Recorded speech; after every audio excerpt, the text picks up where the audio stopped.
great day. We're back. We have our tea at the ready as per usual. More chamomile with honey. I've been very much enjoying chamomile lately.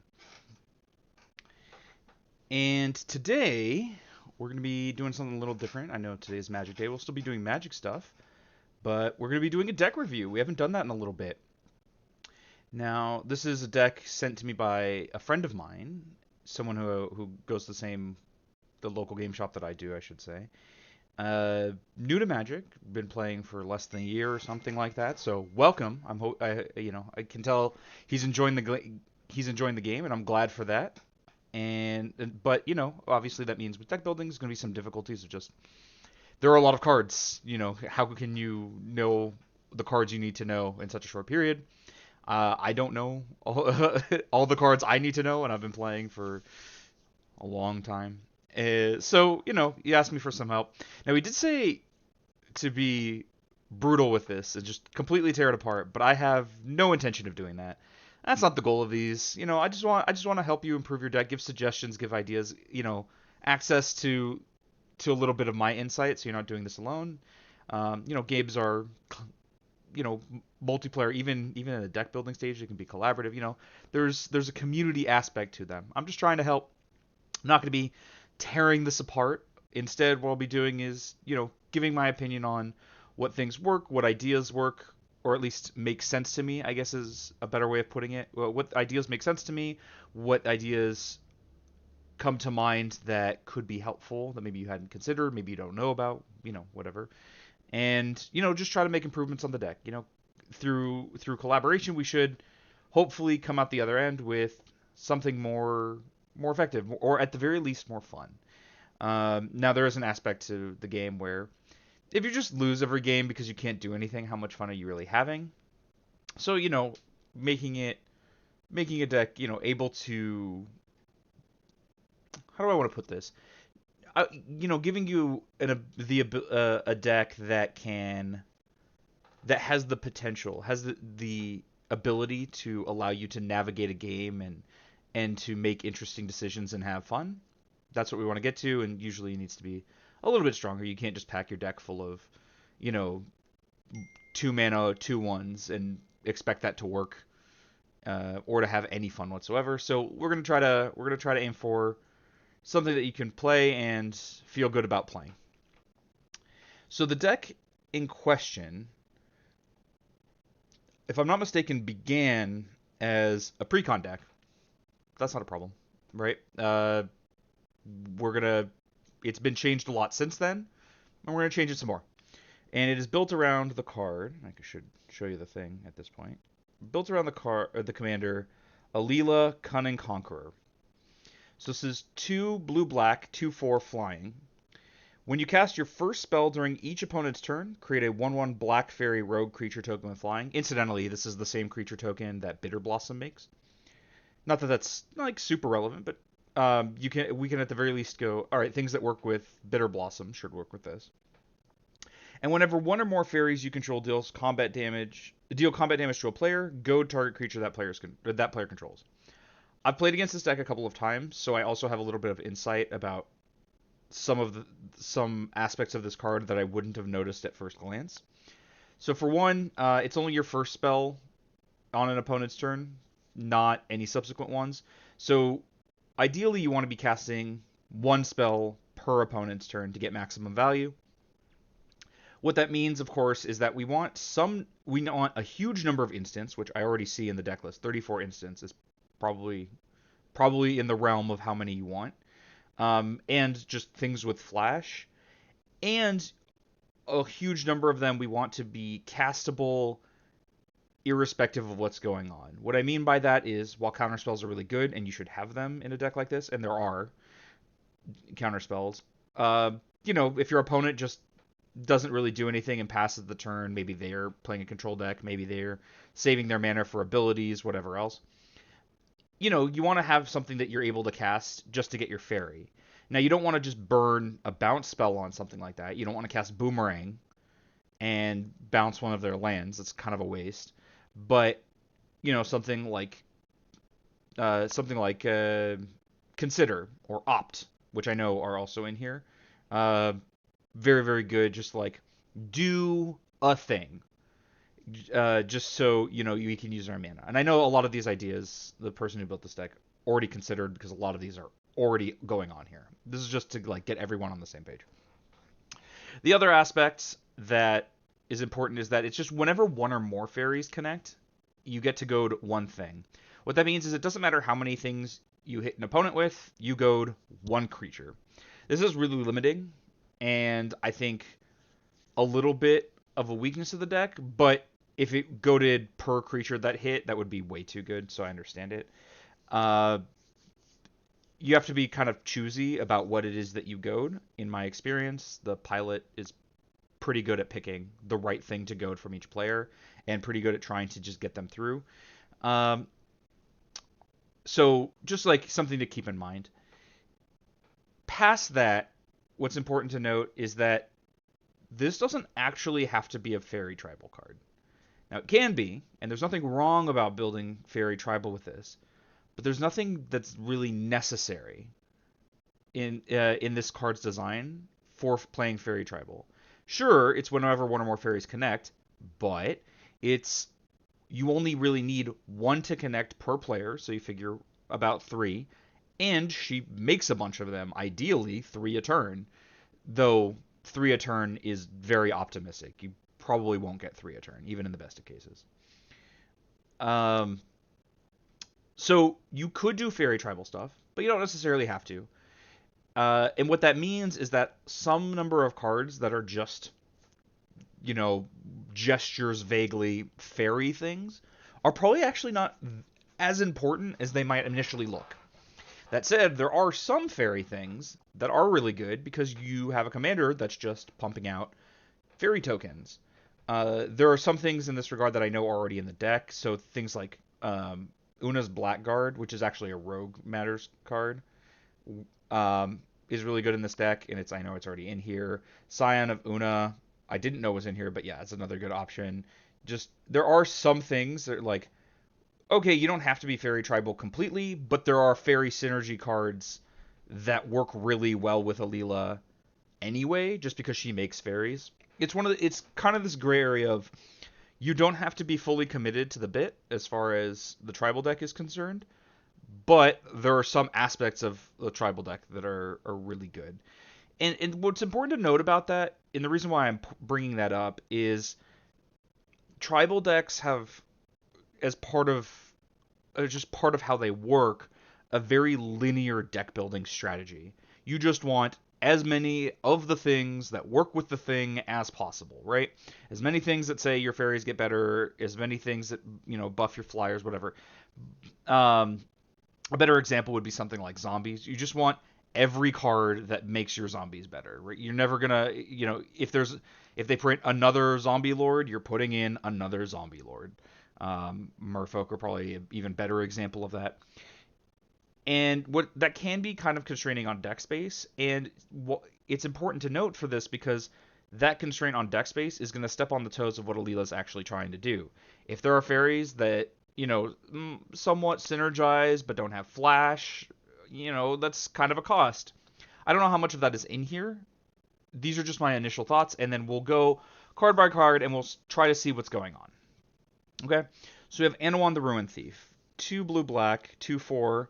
Other rogues get +1/+1. So this is what I mean. Like, this isn't a fairy tribal card. It's a rogue thing, but it works really well with the tokens. Okay, so far that's fine. And, like, a few lords like this are pretty good for the fact that you're making a bunch of little creatures. That's something I forgot to note. She makes at most 3 a turn, which can contribute to a pretty sizable board, but they're all really small. Sweepers will pick them up. Okay, fine, but more importantly, they don't do that much damage, especially because of how Alela works. You are splitting your damage to some extent. You are trying to hit all of your opponents every turn, ideally. So you do need a little bit to make your tokens better. She's not a self-contained engine where you can just sit behind Alela and control the game and expect that you'll win. Theoretically, you could, but you're not going to be able to control 3 people enough for as long as you need to if you're only relying on her. So Anawan, like the buff from Anawan is already fine. Like it is useful to have some things like this. On a 4 mana creature, we'll see what else he does, but that is a little. It is a little expensive for what this does. Remember, this also doesn't have flash, right? So you're spending 4 mana on your turn, which isn't spending mana on an opponent's turn to trigger Alela. All right, so let's see. Whenever one or more rogues you control deals combat damage to a player, that player mills a card for each 1 damage dealt to them. If that player mills at least 1 creature card this way, you draw a card. Um, I'm a little on the fence about this. You don't do that much damage with your rogues, right? Like, you know, I'm trying to think of like kind of a middling situation. That's what we should be appraising things for. When things are going okay, if things are going exceptionally well, we don't need to do better, and if things are going exceptionally poorly, well, then we need to figure that out. So we need to like pay attention to when things are going okay and when things are going badly. When things are going badly, Anawan's obviously terrible, but okay, fine. Not every card is going to be good when things are going badly. When things are going okay, you're going to be dealing like 2 to each opponent, maybe 4, maybe a total of like 10 damage in a turn. That's probably optimistic that you're doing 10 damage in a turn. Oh, also Alela's not a rogue for what it's worth. She's a warlock. Um, not that the buff from her really, not that the buff matters, but it's the trigger that matters. Um, so if you're dealing like, let's say like 8 damage in a turn, you get 8 flips, um, and up to 3 cards you could draw. Like maybe, I think this is really context dependent on your meta. If there are a lot of creatures, I mean, just think about it. If you're playing against this deck, right? If you're playing against a clone of what you're doing, there are only 18 creatures in here. If you're flipping 4 cards, on average, you're not going to hit. And the incidental mill is really not that big a deal. In fact, some decks will benefit from it since it fuels their graveyard. I wouldn't say this card is bad. What I would say is that this card should probably be on the watch list of like, pay attention. How often do you either not want to spend the mana on this on your turn because you'd rather do stuff at instant speed, or like find yourself spending the mana on it and he doesn't do that much? How often does he actually draw a card? If he draws 2 cards ever, no, I think he has to draw more than 2 cards for him to be worth it. Because right, like you could play, um, what is it? Inspire. It's like 3 in a blue instant draw 2 cards. Oh, actually, I think they just made an instant speed divination in Wilds of Eldraine, right? You can play 2 in a blue instant draw 2 cards, and that makes you a fairy. Like that would be better than Anawan if he's drawing you exactly 2 cards. So I think he has to do better than that. All right, all right. That's Anawan down. Arya, first of Lochthwain, triple black, so a little difficult to cast, but I know this card is powerful, so maybe it's worth the difficulty. When she or another black creature enters the battlefield under your control, each opponent loses 1 life and you gain 1 life. Sack another black creature, draw a card. I think this card's good. It's going to be tough to cast, but if you put, I mean, you're only 2 colors. If you put enough emphasis work into your mana base, where you can cast this reliably, then yeah, she's going to be very, very strong in this deck. Something to note also is that the things you're going to want to cast on your opponent's turns are far more likely to be blue, and the things you want to cast on your turn are far more likely to be black. So the fact that she's triple black actually doesn't step on Alela that much. It's just about how much other stuff you want to do. Like maybe you do have a black spell, but for the most part, you're going to cast creatures or blue spells on opponent's turns. This is actually the idea behind a card that actually might be really good in this deck, um, even though I've been kind of off it recently. I go back and forth as to whether I like this card. River of Tears, originally from Future Sight.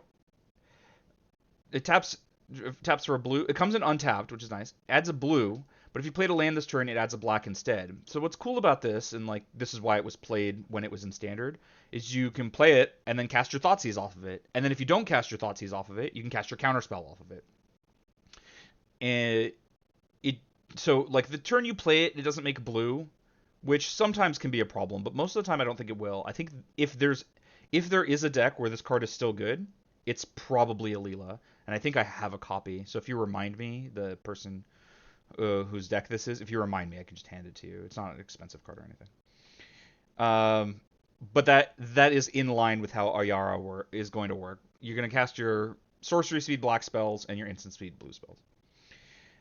All right, Brightwing Bandit, 3 in a black 2/2 Flying Death Touch. When you cast your first spell during each opponent's turn, look at the top card of that player's library and exile it face down. You may play that card for as long as it remains exiled, and mana of any type can be spent to cast it. So I've seen this card in action a little bit, and in my experience, the worst thing about this card, the most worrisome part of this card is that it had Death Touch. I was pretty unimpressed with it in practice. In theory, it's very strong, right? You're trying to cast spells on opponent's turns a lot. Every time you cast your Brainstorm or whatever, you get to get a card for the future. It's like, look at the top card of that player's library. Then, oh, okay.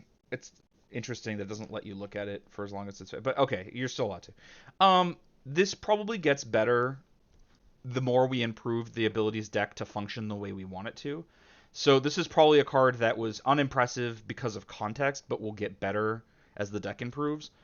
Just again, kind of like Anawan, pay attention to how much this actually triggers and how important it is to trigger. Remember, it's not even any selection, it's just the top card. This isn't Gonti where you look at the top 4, you don't even look at the top 2, you just get the top card. If it's a land, it's a land. If it's a card that doesn't matter, it's a card that doesn't matter. That's the other part about this. It's not just a random draw, it's a random draw from a deck who wasn't built to synergize with yours. That said, you're getting opponent's cards, you're getting card advantage. They presumably put cards in their deck because they are good. So just keep an eye on it. Brazen Borrower is great. I don't think we need any explanation for this. Every part of what it does is phenomenal. It is 2 spells on opponent's turns for Alela, so if you really need to, if you're really just trying to get the rogue tokens, you can, Petty Theft on an opponent A's turn, and then Brazen Borrower on opponent B's turn. Cool. Yeah, this card's great. Happens to be a fairy, but that's not super necessary, as we pointed out. The front side of this is pretty underwhelming. I guess I'm reappraising a little bit, because the front side of this, the 3/1 flying, is pretty underwhelming. The bounce effect, also kind of underwhelming, but I guess you get something out of the bounce effect, and you get Alela triggers. This actually might be worse than I thought it was. I'm putting it I was thinking of it in the context of where it's usually played, which is Legacy, and the 3/1 is super important. It's probably fine, but it is multiple spells at instant speed, so sure. Curiosity Crafter, 3 and a blue, 3/3 flying, given a maximum hand size. Whenever a creature you control deals combat damage to a player, draw a card. Okay, I was off of this card until I read that last ability. Yeah, that's really, really strong. You have a lot of tokens, they're going to connect a lot, it's going to refill your instants. It's going to be a little tough to get this card into play, just because, again, you don't want to spend 4 mana on your turn. That's a lot of mana, and you'd rather cast your instants, but strong card, synergizes well with Alela, and this is, again, what I mean about you don't have to be fairy tribal. You're, synergizing with your commander. She happens to do some fairy things, but in this case, it's more important that she does token things. This card's probably going to die a lot, but that's probably just because it's a threat, and it's a little bit weak for what it is. 4 mana for a 3/3 flyer is pretty weak in Commander, but, if it draws you 2 cards on the way in and then demands an answer, that's probably good enough. The difference between this and Anawan is that the Curiosity Crafter guarantees the draws. Anawan doesn't. You don't care about the mill very much. The buff is nice, don't get me wrong, but he also doesn't demand an answer in the way the Curiosity Crafter does. I guess both can be answered by sweeping up the tokens instead of the creature. But I do think Curiosity Crafter is better than Anawan, just because the cards are guaranteed, and you're not gated by number of opponents. For Anawan, you, at a maximum, draw 1 per opponent. For Curiosity Crafter, you draw 1 per token, which could be a lot more, Fairy Mastermind, I would dislike this card if it didn't have Flash. Having Flash, it's probably fine. It's just a fine card. There's not a lot of synergy other than this is a thing with Flash, and if it draws you 1 card, it's probably fine, even if it draws you 2 cards. I can't imagine ever activating this ability. I know you sometimes have to, and so it's nice that it's there, but that ability is it's kind of rough. 4 mana for each player to draw a card. You're getting 1 card, your opponents are getting 3. I know you're actually getting 2 cards because you're going to do this on an opponent's turn, but still a lot of mana to spend on that. Still very good. Gunlander Archmage, I think the time for this card is kind of past. You don't care enough about the fact that it's a fairy so far. I don't think it's super synergistic. It's a sorcery speed thing to cast when you could just cast more instants and trigger Alela more. The having multiple counter non-creature spell that is uncounterable is really really strong. But it's just one of those like you have to spend a pretty significant amount of mana on your turn and not progress your Alela game plan. I don't know. It's fine. Grim Hireling, 3 and a black, 3/2. Whenever one or more creatures you control deals combat damage to a player, create 2 treasure tokens. Black, sacrifice X treasures. Target creature gets -X/-X until end of turn. Activate only a sorcery. The activate only a sorcery is pretty damning on this, and you have to sacrifice treasures specifically, which you're probably only making from this. It's 4 mana. It's on your turn. The treasures are nice. However, you get... Oh, I guess you get 2 per opponent it connects with, right? Am I reading this right? I believe... Yeah, I believe this wording is it's 2 per opponent, in which case it generates mana the turn you play it. Makes that card a lot better than I thought it was. I guess it's pretty good, ignoring the sacrifice ability. One thing I'm noticing, though, is we have a lot of 4 mana things to do on our turn, which makes me dislike stuff like Glenunter, Archmage, Anawan, even Curiosity Crafter, though not specifically this. It makes me question them more. But I think if you can set up a turn, which shouldn't be that hard, where you go Grim Hireling, connect with a token on each opponent, make 6 treasures, you actually generate mana for playing this, and then on subsequent turns you get even more than that. And that mana can fuel all the instants you want to cast. Yeah, I think this card is probably like next to Curiosity Crafter. It does the 2 things you want in Magic. Draws cards, makes mana. Between these 2, you have both of those covered. This is a little bit gated in that it's per opponent, but it's still, it's still, you have 3 opponents usually. I'm gonna double check the wording. See if I'm pretty sure I'm correct about the ruling on that, and I just want to see if there are any rulings. Yeah, I'm pretty sure. Yeah, it should be for each player that you deal combat damage to. Otherwise it would say whenever one or more creatures you control deal combat damage to 1 or more players. Yeah, so that should work. Mari the Killing Quill, another creature without flash. 1 black 3/2. Whenever a creature an opponent controls dies, exile it with a hit counter on it. Assassins, mercenaries, and rogues you control have death touch, and whenever this creature deals combat damage to a player, you remove a hit counter from a card that player goes into exile. If you do, draw a card and create 2 treasure tokens. Okay, so I'm a little torn. I think the death touch part, because the tokens have flying and they have that little bit of evasion and they're small, I don't think is going to... Oh, I guess when they block, the death touch does matter. That might be worth it enough. We'll have to see how well you kill opposing creatures. If you don't, and you're just relying on them to die on their own, then like we can't really pay much attention to the hit counter aspect of this. But it makes your tokens block really well. And that is really good, especially because you can attack with your tokens, and then on your opponents, when your opponents try to attack you with whatever they have that's not goaded, you can cast Consider, make a death touch blocker. Even the threat of activation of that should keep people away. I do like this. It is a little bit cheaper than some of the other synergistic cards that we saw at 4 mana. Okay. It's interesting. I didn't know this card existed. This is what I mean. There are just so many new cards. I can't keep up. I just don't know about a huge number of cards that exist. Naiad of Hidden Coves. As long as it's not your turn, spells you cast cost 1 less to cast. So this is a card I saw in the deck, and it looks like it makes sense. But ultimately, it doesn't actually save you that much mana. Because if you look at your spells, a lot of them just don't benefit. Brainstorm does no benefit. Cling to Dust only if you escape it. Consider, no benefit. Corrupted Conviction, no benefit. No benefit. Nothing. Like there's just a huge number of cards that Familiar's Ruse, no discount. There's a huge number of cards that don't receive a discount. Oh, Hello? I guess a lot of them do, but I would prefer to like reduce the cost of our instant speed stuff than to play something like this. Maybe it's still good.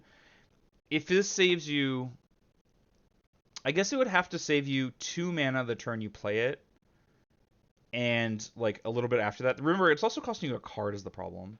Maybe this is good. I'm a little suspect, especially because it is itself a thing that you have to do at sorcery speed. It's obviously a terrible top deck. The mana discount is nice, but it's only really relevant if it's making you able to cast stuff you wouldn't normally be able to cast, which I don't think it's going to be able to do. Most of these spells that we're casting on opponents' turns are going to be cheap. Even if we're getting a better, even like, okay, sure, Arcane Denial gets a discount, but we're going to use every one of your mana this turn, right? If you end up casting, you know, Counterspell, Opt, and I don't know, like Deadly Dispute. Yeah, you get a 1 mana discount, but the difference between keeping up 3 and 4 mana, is that really a big deal? And if the Naiad dies, well, I guess with Deadly Dispute specifically, you can sack the Naiad, but um, yeah, I don't know. This card's a little questionable, I think. Nimrus, Una's Trickster, 3 blue, black, flying, flash. So flash is a good start. 1/6. That is a weird stat line. It's a fairy knight, so it doesn't synergize with the rogue stuff, but it doesn't necessarily have to, depending on what it does. Whenever you cast your first spell during each opponent's turn, look at the top 2 cards of your library, put one of those cards in your hand and the other in your graveyard. I like this. I think this is really good. It's 5 mana, which is pretty expensive for what it does, but because it has flash, you only really have to play it when you have the leeway to do it. It's a pretty anemic threat, but it still does trigger Alela as an attacking fairy. You might not get into play as often as you want to, but it's not like you have to make that decision on your turn and then realize that you needed mana to do other stuff. I think flash goes a huge way on this. You get some card selection. If the better you use your graveyard, the better this card gets. But you also don't really need to use your graveyard. We can just think of it putting the card on the bottom of your library. There's not much of a functional difference if you don't use your graveyard. And if you don't like shuffle that much. So, no, I like this card. Seems good. It probably came in the precon. Obira, Dreaming Duelist, blue-black, 2/2 flying flash. Whenever another fairy enters the battlefield under control, each opponent loses 1 life. Yeah, this and like Ayara helps you get the damage that this deck is very much lacking. It's kind of like Anawan giving them +1/+1. The difference is you get it up front as opposed to getting it recurring. And this thing has flash and is really cheap. Also, as a note, this does not get a benefit from the Naiad, right? It's another flash thing, but it's blue-black. You don't get a discount. I like Obira, and I prefer what she does here than if she just gave you your fairies +1/+1. Una's Blackguard, we went over this. This card's very, very good. It's a thing you have to do on your turn, but it's insanely cheap. It makes your creatures a big threat, and killing this thing doesn't get rid of the power that you've generated with it because it gives +1/+1 counters. Obviously, the discard is a huge threat. When I played against it, I felt the need to remove the Blackguard just so I didn't have to discard a card. I didn't really care about the damage very much. Yeah, no, this card's really good. Prosperous Thief. 2 and a blue, 3/2, but as ninjutsu. Ninjutsu does work very well with Alela, though the thing you have to keep in mind is that now you're putting something into play that isn't a fairy.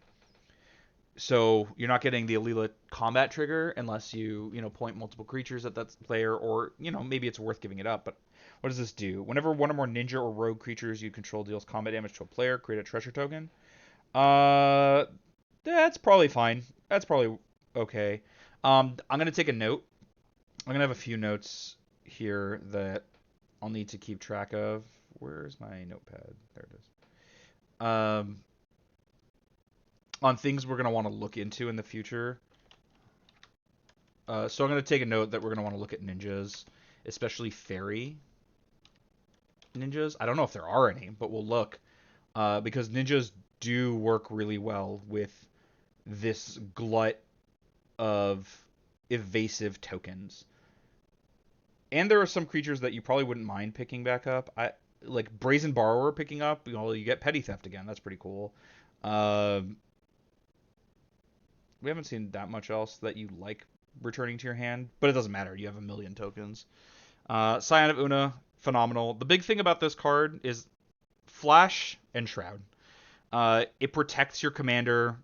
Giving your tokens Shroud isn't that big a deal, right? If people are pointing removal spells or just spells in general at your tokens, you're probably pretty happy with what's going on. You don't really care if that gets prevented with Shroud, but it means they have to, your commander is harder to interact with. I like this. It's not an insane card, though it used to be. Though part of why it used to be is also because you got to play multiple of them. Still, it's very good. Spell Stutter Sprite is great. This gets very close to a hard counter. It's also a flash. It also has flash. So that's great.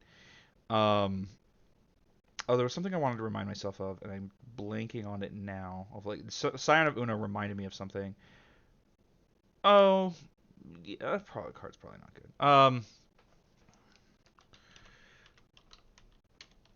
I'm just gonna take a note to take a look at like Lorwyn fairies. You probably already did that, and you probably found all the ones that are worth putting in, but we're gonna take a look anyway. All right, Tegwyl, Duke of Splendor. If I remember right, I've seen this card. Oh no, this is a different card. 1 blue, black, 2/3, flying, death touch. Other fairies you control get +1/+1. Whenever another fairy you control dies, you draw a card and lose 1 life. Yeah, this is really good.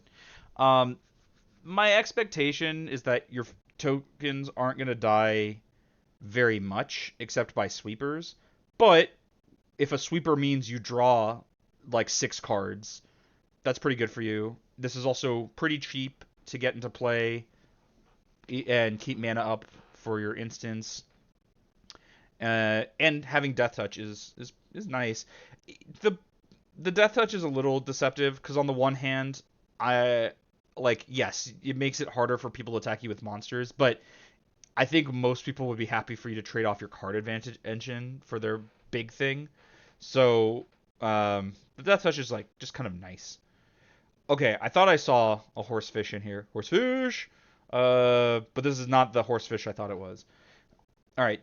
Wavebreak Hippocamp, 2 and a blue, 2/2. Whenever you cast your first spell during each opponent's turn, draw a card. Yeah, that's much, much, much better than like the Naiad. Draw a card is much better than save a mana in EDH.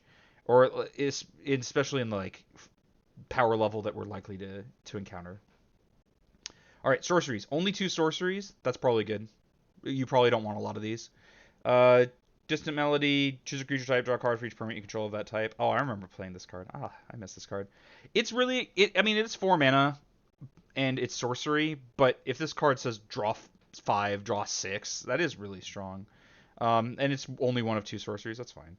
An Notorious Throng. Okay, so I remember most of this card, but not all of it. So it's 3 and a blue, but Prowl for 5 and a blue, and you almost never want to cast it without Prowl. It's put X 1/1 black fairy rogue creature tokens with flying into play, where X is the damage dealt to your opponents this turn.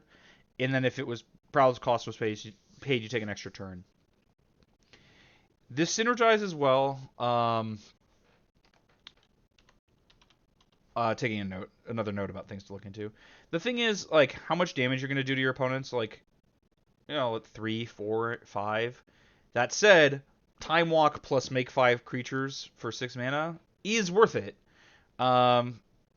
This is probably like sometimes dorky, but it synergizes well. You probably like it, Ether Eyes. This is one of the cards that even before you asked me to take a look at this deck, I was going to tell you to take out. This card looks a lot better than it actually is. It's 3 and a blue, return all attacking creatures to owner's hands. Couple things to note about this. This is returning all of one player's attackers to their hand. You've also likely goaded at least one of those creatures, so that thing wasn't attacking you. You're taking pressure off of someone else, which is less important than the fact that 2 other people don't have their boards affected at all, and you just spent 4 mana on this. If you're looking for something like this, honestly, Evacuation might be better. I know it bounces your board and you have a lot of tokens, but like you can do it on someone's end step, replay Alela, and then try to gate people on stuff coming back into play. In case you're not familiar, Evacuation is just is just return all creatures on its hands for 3 blue at instant. Um, I prefer this art personally, but um, honestly, Evacuation might be better than this. Um, Cyclonic Rift is definitely better than this. You spend 3 more mana, but you get all of your opponent's stuff. You get all of your opponent's non-creatures or non-land permanents, as opposed to just the one. And sometimes you can cast this for 2 if you need to. I know this card's also not the cheapest, but this is probably better than Aetherize. Yeah, it's just a lot of mana to spend on one person's attackers. I know you want some amount of contingency for people getting enough stuff to attack through your goads and your tokens, but that's actually kind of asking a lot, especially if you're interacting with them. I would prefer prevention in this respect, and then a backup plan like Cyclonic Rift, as opposed to something kind of in between a, a prevention effect and a backup defense. I don't think this is. I think this is both insufficient and too much, if that makes sense. Just too much in the middle of how much it protects you. So I don't like Aetherize at all. I think it's partly that I just don't like this card in general, as opposed to it necessarily being bad. So take with a grain of salt that there's some amount of personal preference. But yeah, that's what that is. Arcane Denial is great. Brainstorm is great. I normally don't like Brainstorm. I think it's overplayed in EDH, which is saying something given that it's not often played. But when it is, it probably doesn't belong. In this deck, it's great though. You just want to cast spells on opponent's turns.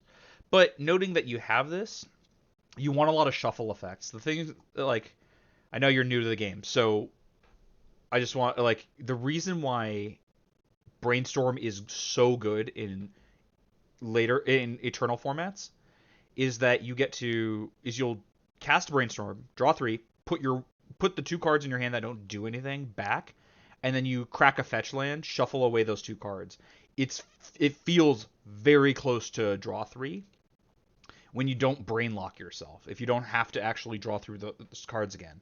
Now, obviously, it depends on how you're drawing through those cards. If you're drawing through them with Curiosity Crafter, who cares? Right? This was just blue instant, draw a card, make a fairy, and we'll take that. But, sorry, I was reminded of a thing I want to take note of. But given that Brainstorm is in your deck, shuffles become a lot more important, and there are a lot of shuffles that you can get that don't really cost you very much, right? So the obvious ones are fetch lands. Now, if this is a budgetary issue, I understand that. You know, but this would be the one on color, but you can play off color ones as well. So this is, tap, pay a life, sacrifice polluted delta, search your library for an island or a swamp card, put onto the battlefield and then shuffle. Does not have to be basic, by the way, so you can get things like Watery Grave, Underground Sea. This is what people do with that in Eternal formats. But you can play the off color ones, so you can play like Flooded Strand. It only gets an island, but it's a shuffle. I don't think you need to go that hard on this necessarily, where you need to play the off color ones. Depending on how many come into play tap lands that you currently have, you can get away with playing a few, not many, but like you can play like Terramorphic Expanse, you can play Evolving Wilds, you can play I don't know how expensive this card is, but this is one that should probably go in most decks. You can play Fabled Passage, you can play Prismatic Vista. All of these have the dual purpose of fixing your mana, but also giving you shuffles for Brainstorm. And you just want to have enough of these in your deck where some amount of the time you're getting full value on Brainstorm. Something to note about Terramorphic Expanse and Evolving Wilds is that very frequently you want to play those earlier rather than later. So you might not have the latitude to wait for your Brainstorm with them. That makes the other ones another thing that makes the other ones a lot better. It's just that those two are very accessible, and I don't know what kind of budget you have or don't have for this deck. Some people do, some people don't. I'm just giving you some options here. The other one, another one that is a good option is Ash Barrens. This is kind of like Terramorphic Expanse in that you pay 1 to basic land cycle it. So instead of the land that you get coming in tapped, you have to have a previous land tap. Basically the same. It costs you 1 mana on the turn you do it. That said, this can also be done from hand at instant speed. You can hold on to it for a long time. You can wait for a time. Unlike with Terramorphic Expanse, if you're hitting your land drops, you can wait for, with this in hand, for a time where maybe you want to shuffle for Brainstorm or some other similar effect. Ash Barrens might be good for you, and it's not an expensive card. I also have one. So again, if you remind me, I'll bring it for you. But yeah, Brainstorm's great. It's just we can synergize with it and make it even better. I think Capsize is past its time. This is another card where before you asked me to look at this deck, I was already like, this card should come out. I love Capsize. Don't get me wrong. I miss when this card was good, but we have long since passed the days where you can afford to spend 6 mana on Bounce a Permanent. And now you might be saying like, oh, you can just not buy it back, right? Because it's 1 blue blue instant buyback for 3, return a permanent to its owner's hand. Um, yeah, you could, but 3 mana Bounce a Permanent is strictly worse than Boomerang. Maybe you're not familiar because this card is not that good. But it's literally just blue blue, return a permanent to its owner's hand. And this card is not good. The thing that makes Capsize good is you can keep recasting it, but unless you're making absurd amounts of mana, and let me be clear, even my control deck doesn't make enough mana to justify this card, I don't think this is worth it. I just don't think this is good. Bounce is just not that effective. It's useful if you can counter the spell on the way back down, but you just spent 6 mana on the bounce. I know you can do it on someone's end step and then bounce and then like counter it on their next turn or whatever, but it's just too much mana.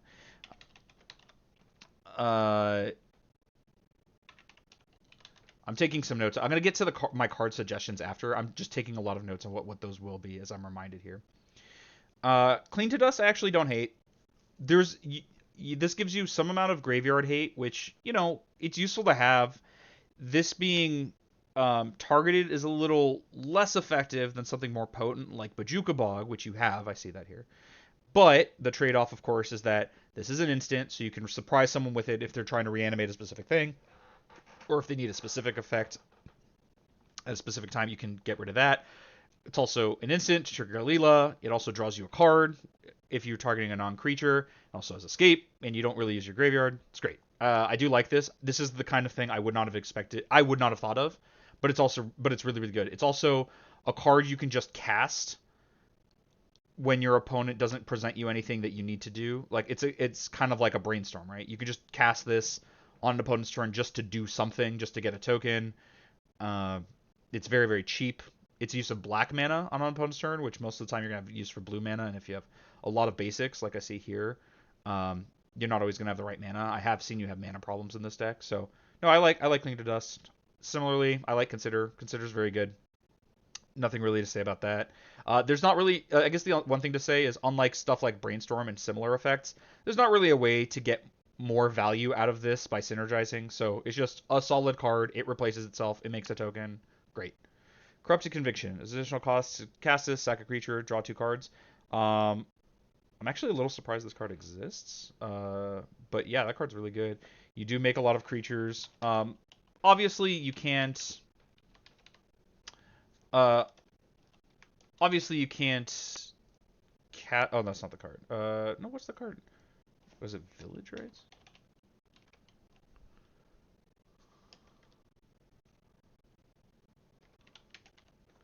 Obviously, you can't make the token with Alela that you sacrifice to the Corrupted Conviction, but obviously you knew that, and there's no reason why. Like, you can just cast something else instead. There's another version of this that you might already have. You don't. We'll add that to the list of cards I'm keeping on the side to suggest. I've given the game away on this one. but this is the same card. I just thought Village Rites was a sorcery. That's why I was surprised that that's why I was surprised that Corrupted Conviction exists at all. I'm like, wait, isn't this strictly better than Village Rites? No, it's just the same card. I don't think there's literally any difference. Yeah. Counterspell is great. Counter Squall is great. I actually need to put this in one of my one of my decks. I forgot about this. I think negates are very, very good. I'm actually going to take a note for myself to get a copy for my control deck. Negates are extremely good, and I think very often underplayed. This is just a negate with the bonus, and yeah, cool. So far, so good.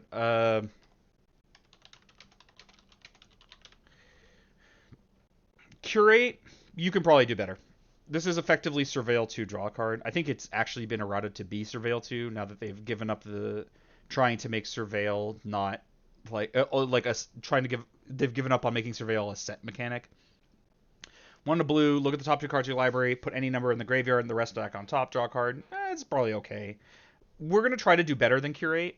This is another card like this is probably the worst of your random junk you can cast on an opponent's turn.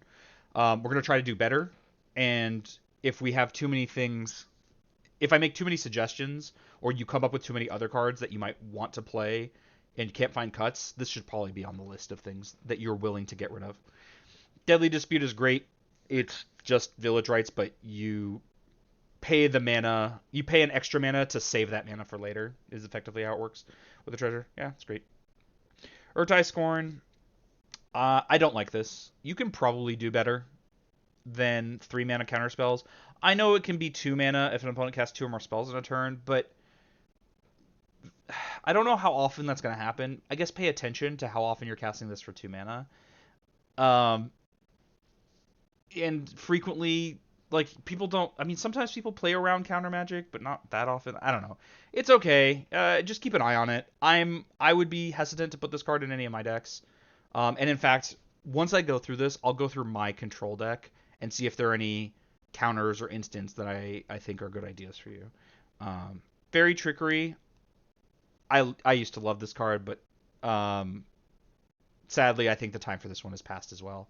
It counters basically any spell. The fact that it's non-fairy, it says non-fairy spell, it's effectively anything. The problem, though, is that sometimes you actually can't counter it. The rare instance that you can't counter something, this is going to feel very, very bad. You get to exile the thing, but there are other cards that counter and exile, like Dissipate. I think Dissipate is strictly better.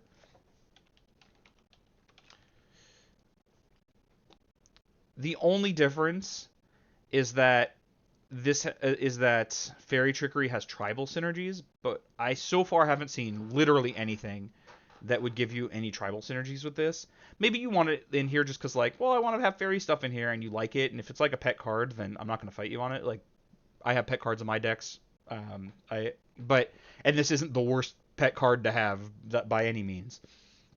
I just think 3 mana counter spells are, the time for them has passed. They're just not good anymore. Familiar's Ruse, on the other hand, this is a 2 mana counter spell, and while it can't be your first token generating thing, it can be just a counter spell later. The token will replace itself, so even you can untap a token with this effectively, right? You bounce a token that attacked on your turn, and then you make a new untapped one. Sure. Much, much better, and most decks don't get to play this. Farsight Ritual, 4 mana with Bargain, so I'm already a little wary. Oh yeah, I guess we should just look at any card with Bargain.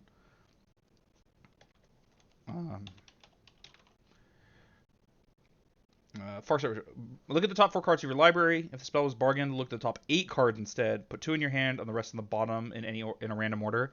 I think we can get you enough card selection and card advantage that you don't need to be doing this. I think this card. I think we can do a lot better than this card. I think this, because like it's just 4 mana, do nothing, is kind of a lot. I get that the Bargain is free, and so you can get a huge amount of selection, but you are still paying 4 mana. The things that do nothing on opponent's turn, we probably want to be a lot cheaper, because you might have instances where, the first opponent in the turn order doesn't do anything, and this is the thing you can cast. Do you want to spend 4 mana on this? What if you need to counter other people's spells? Like that's the worry I have. Pay attention to how it plays. Maybe I'm wrong about this. I'm likely to be wrong about a lot of this stuff, having not been on the pilot side of this deck. But I think we can do better. And I'll have suggestions on how to do better. Don't worry. Filter out 1 blue. Return all non-creature, non-land permanents to their owner's hands.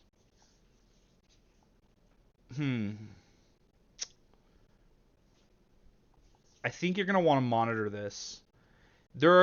So what are my thoughts about this? It doesn't bounce your tokens, which is great. It bounces some of your non-token stuff, but you don't have a lot of that.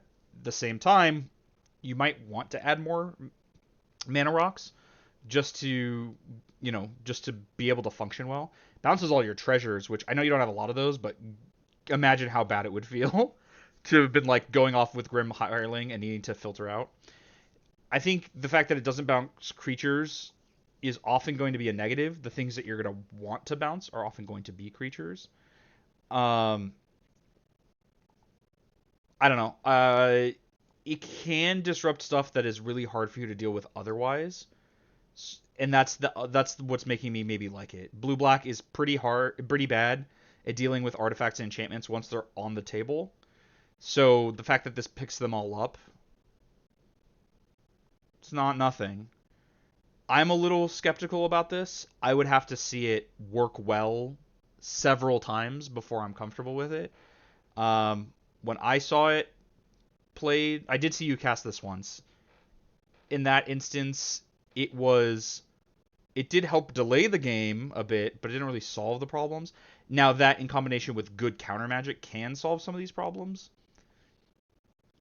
I don't know. I'm really on the fence on this one. I lean towards this is probably not good, but if your experience shows you that it actually works out a lot, I would defer to that rather than my uncertainty.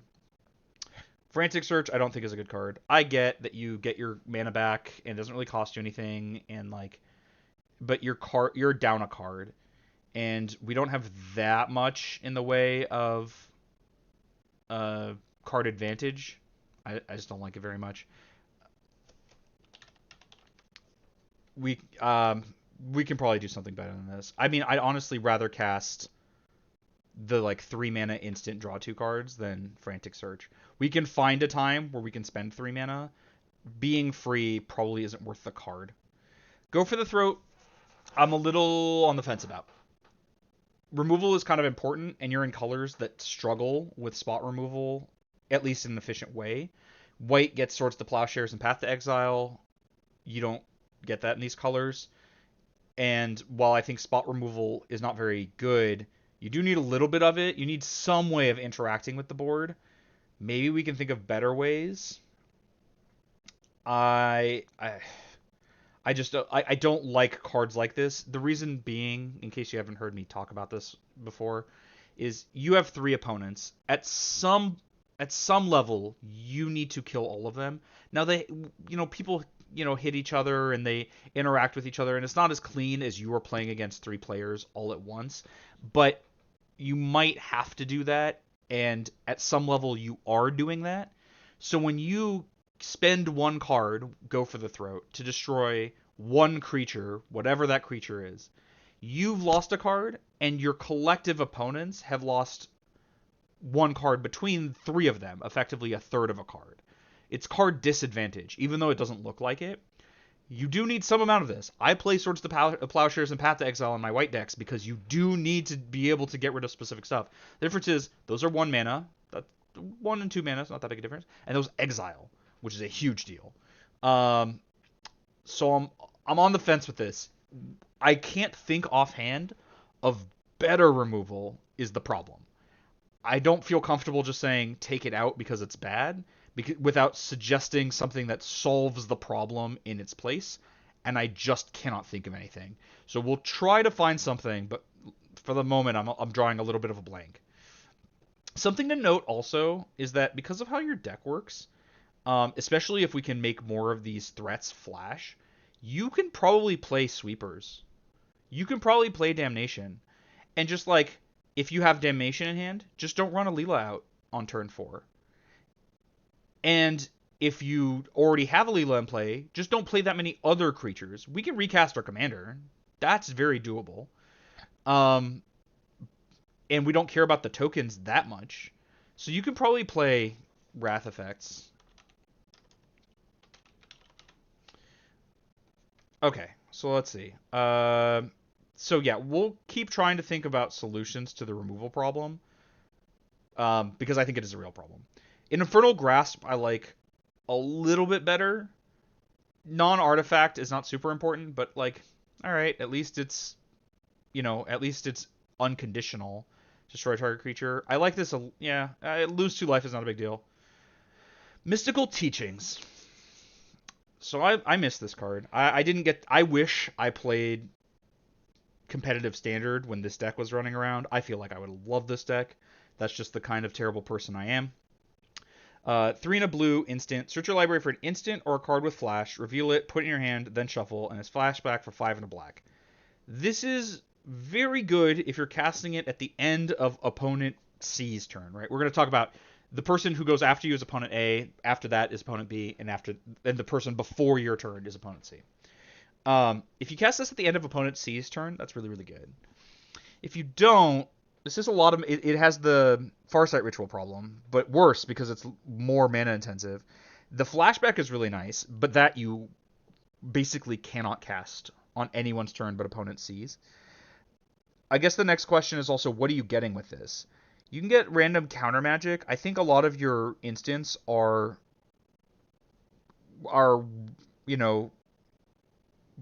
interchangeable enough where I'd rather draw a card, draw 2 cards, than search for one of these.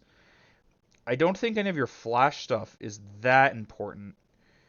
Spellstutter Sprite is cute. No, it's not that important.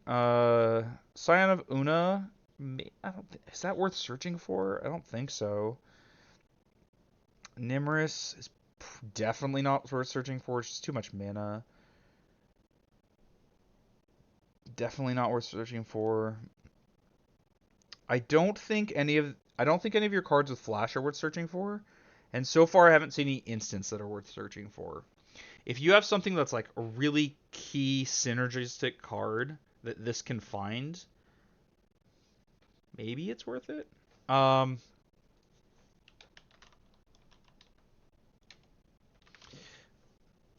But at this point, I don't think this is justified.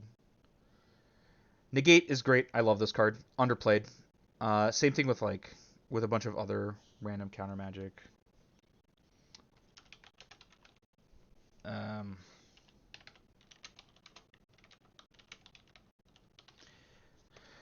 Just more notes about cards to suggest. I'm thinking of more than I expected to. All right. Opt is phenomenal. No notes. All right. Plumb the Forbidden. As an additional cost to cast a spell, you may sacrifice one or more creatures. When you do, copy the spell for each creature you sacrifice this way. Draw a card, lose 1 life. I actually do like this. The first time I saw you cast it, I was pretty unimpressed. I was kind of glad you were giving up board presence for cards. That said, the direction I think this deck will end up going in will make this card a lot better. It also means that if you do have a Wrath, you can prep for it. So, like, if you do end up playing Damnation, which I think is a really good card in your deck, actually, what you can do is, okay, I have Damnation in my hand. Opponent C's turn, on their end step, I'll sack all of my creatures, literally all of them, Alela included, to draw 1,000,000 cards. Hopefully, find a counterspell to protect the Damnation, and now you can board clear, be sure it works, and get paid off for all the random creatures.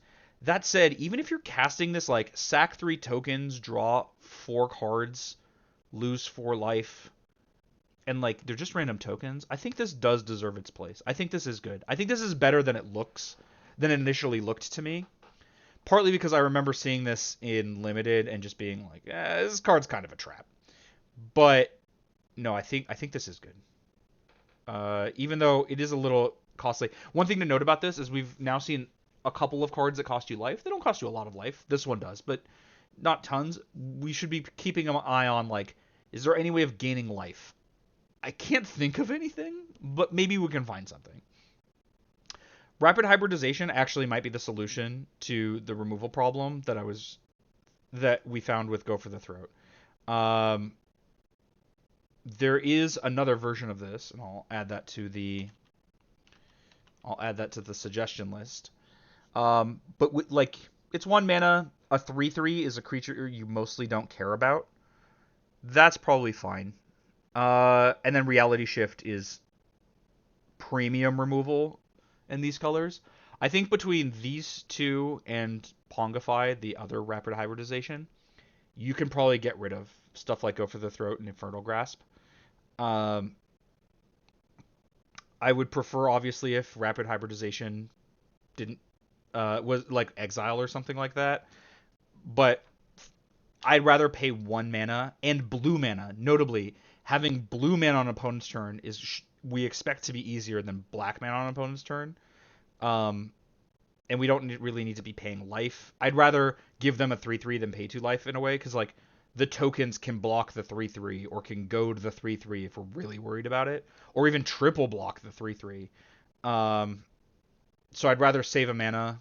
Yeah, I think with those three plus maybe some sweepers, we can Go for the Throat and Infernal Grasp. Rowan's Grim Search. 2 and a black, instant, bargain. If this was bargain, look at the top 4 cards of your library, then put 2 of them back on top, and the rest in your graveyard. Draw 2, lose 2. It's a little dorky. But that said, I've been repeatedly saying, like, I'd rather play the 2 and a blue instant draw 2 cards over some of the cards we have. This is better than that. You get a little bit of selection. This is kind of in the curate category of, if we find enough cards to put in, this can come out. Serum Snare. I'm not familiar with this one. Well, it's new, that's why. All right, 1 and a blue instant. Return target non-land permanent to its understand. If it had mana value 3 or less, proliferate. No, this card's terrible. Bounce effects are just not worth it. Remember I was talking about, like, Go for the Throat is 1 for a third of a card. This is 1 for 0. You're not even getting a card. You're just getting some tempo. Tempo can be useful, but, like, this is why Brazen Borrower exists, by the way. This effect is useful, but it's never worth a card. So the solution was, what if we staple a reasonable creature to it, and that's why Eternal formats play this. It's just like, it's enough better by having anything attached to the bounce effect that it's worth playing, but this has nothing attached to the bounce effect. There's no value for proliferate. At this point, like, just play Boomerang. You can bounce anything. I guess this is 1 and a blue as opposed to double blue, but, like, it's just not good. Yeah, this card's very bad. I wouldn't play it at all. Salinity Vision. Look at the top 6. Reveal an instant sorcery. Put it in your hand, and it can be a land.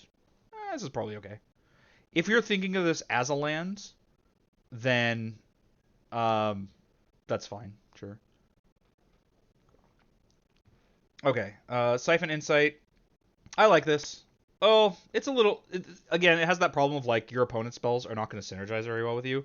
But it is multiple spells on opponent's turns. Sorry,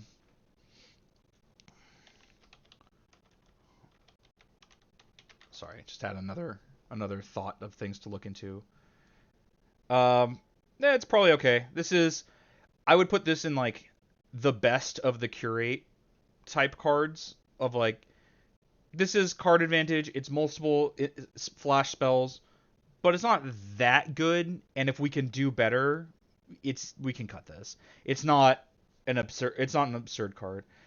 Snap is terrible. This is just, again, like, cool. It's free, but you're down a card for nothing. Don't play the bounce spells.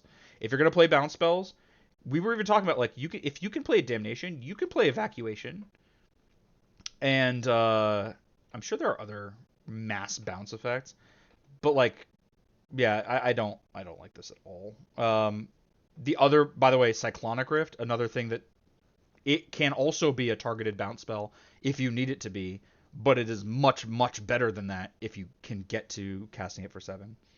Spell Stutter. Counter target spell unless the controller plays 2 plus an additional 1 for each fairy you control. I'm of 2 minds on this. Soft Permission sometimes just does line up. Your opponent casts a 5-drop on turn 5, or with their 5 mana. Like, all right, cool, we just get it. That said, some amount of the time it doesn't. But I guess in those instances, you probably have enough fairies where this becomes a hard counter. I'm just thinking about those times where, like, you have 2 fairies. I mean, counter unless they pay 4 is pretty big. But, like, I wouldn't want to spend a card. I wouldn't want to play 1 in a blue counter spell unless they pay 4. And yeah, this seems a little. Yeah, this one's I'm on the fence about. This is probably the worst of the counter spells. When things are going great, this card is good. But when things are going great, you don't need your cards to be good. You need them to be good when things aren't going great. All right. Theoretical duplication. 2 in a blue, instant. Whenever a non-token creature enters the battlefield under opponent's control this turn, create a token that's a copy of that creature. I don't think this is good. I even saw this happen in a game with a pretty reasonable creature. I don't think this does anything. Especially for when you have to cast it. You remember, you have to cast it before their thing comes in. If they just have a problem creature, it's too late. I don't like it very much.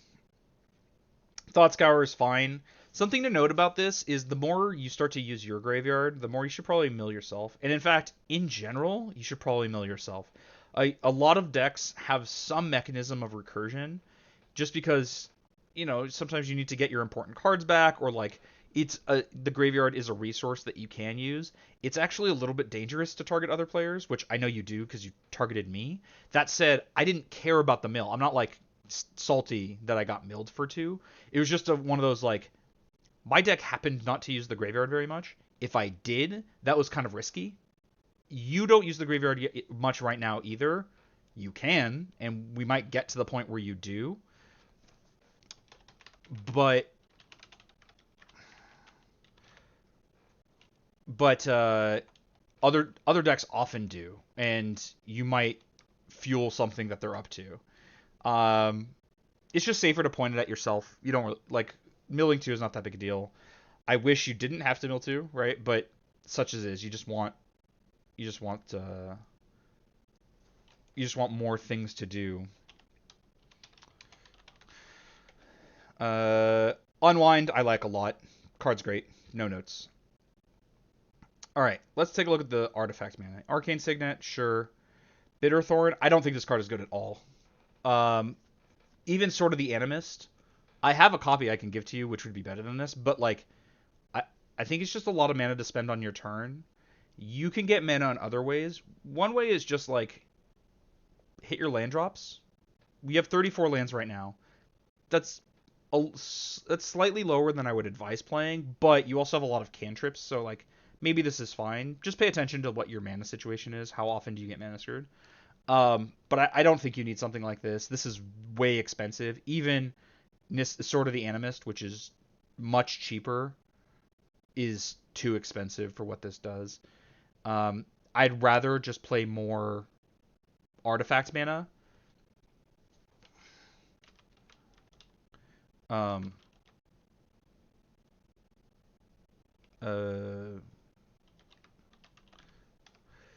give you a couple of suggestions for that, but yeah, I just don't think this card's good. Dimir Signet, it's very good. Midnight Clock, I would pay attention a little bit to this. This gets better the more your game plan is to empty your hand and then need a refill. So my control deck plays this because I want to develop my mana with artifacts and play some counter magic. And then I need some mechanism of getting a large amount of cards, and this is one of them. That said, I wouldn't put it in any other of my decks because it just doesn't do that much. Like, a lot of decks don't work that way. You just don't have the leverage to do that. It is something to spend your mana into on opponent's turns if you don't have stuff going on. We expect to have stuff going on. I guess it's just pay attention. Like, look at a game and how often, whether you have Midnight Clock or not, would you want this to go off? If you have 5 or more cards, you probably don't. Even 4 or more cards, you don't need it to happen. And you do lose mana when it does, so, I don't know, just keep in mind. Mind Stone is fine. Yeah, it's fine. Skull Clamp is obviously great. It's a huge amount of card advantage. The trade-off, of course, you have to do the sorcery speed, but it doesn't cost you very much. That's absurdly good. Soul Ring, the staple. I personally have a problem with Soul Ring. I think it should be banned for the format, but I would not expect most people to build their decks with that in mind, so I do not impugn you for having it, other than I implore you to think about that argument. And if you want to talk to me more about it, we can talk later in person. Talisman of Dominance, good. Just need mana acceleration. Thought Vessel, good. Sure. Because we have multiple ways of getting no max hand size. I think I saw Reliquary Tower. There's Thought Vessel. We can think about stuff that draws a lot of cards. Um,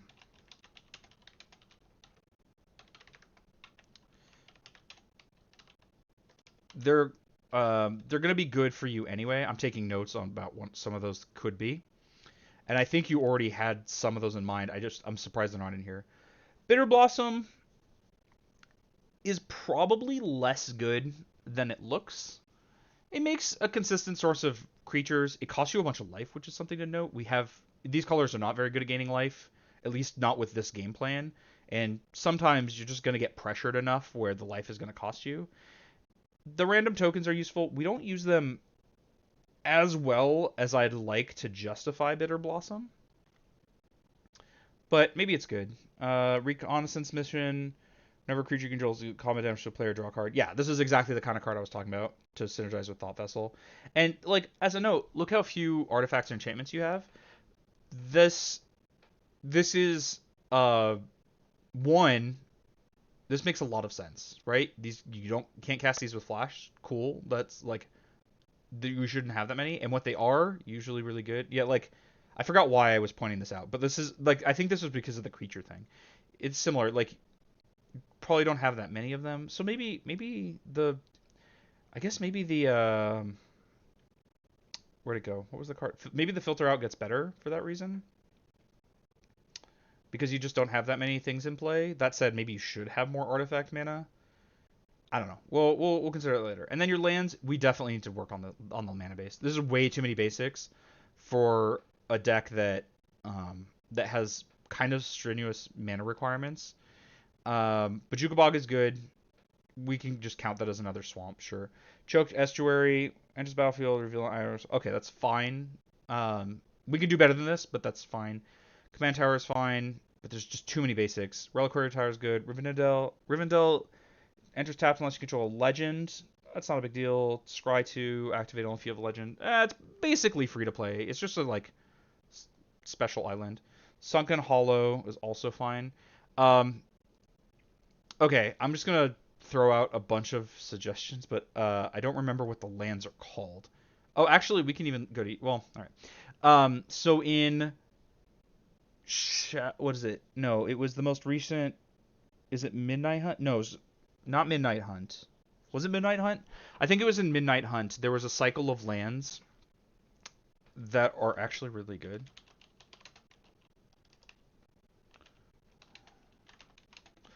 Let me see if we can find it. Yes, this is exactly the set I was talking about. So, let me find the picture. Yeah. So, Shipwreck Marsh is the card I wanted to suggest here. I guess I should bring it back up in Gatherer.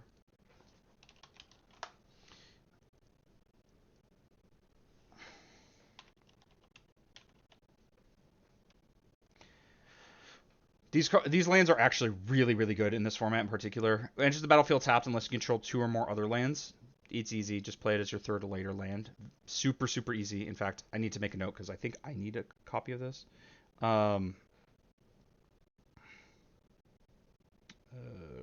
Shipwreck Marsh.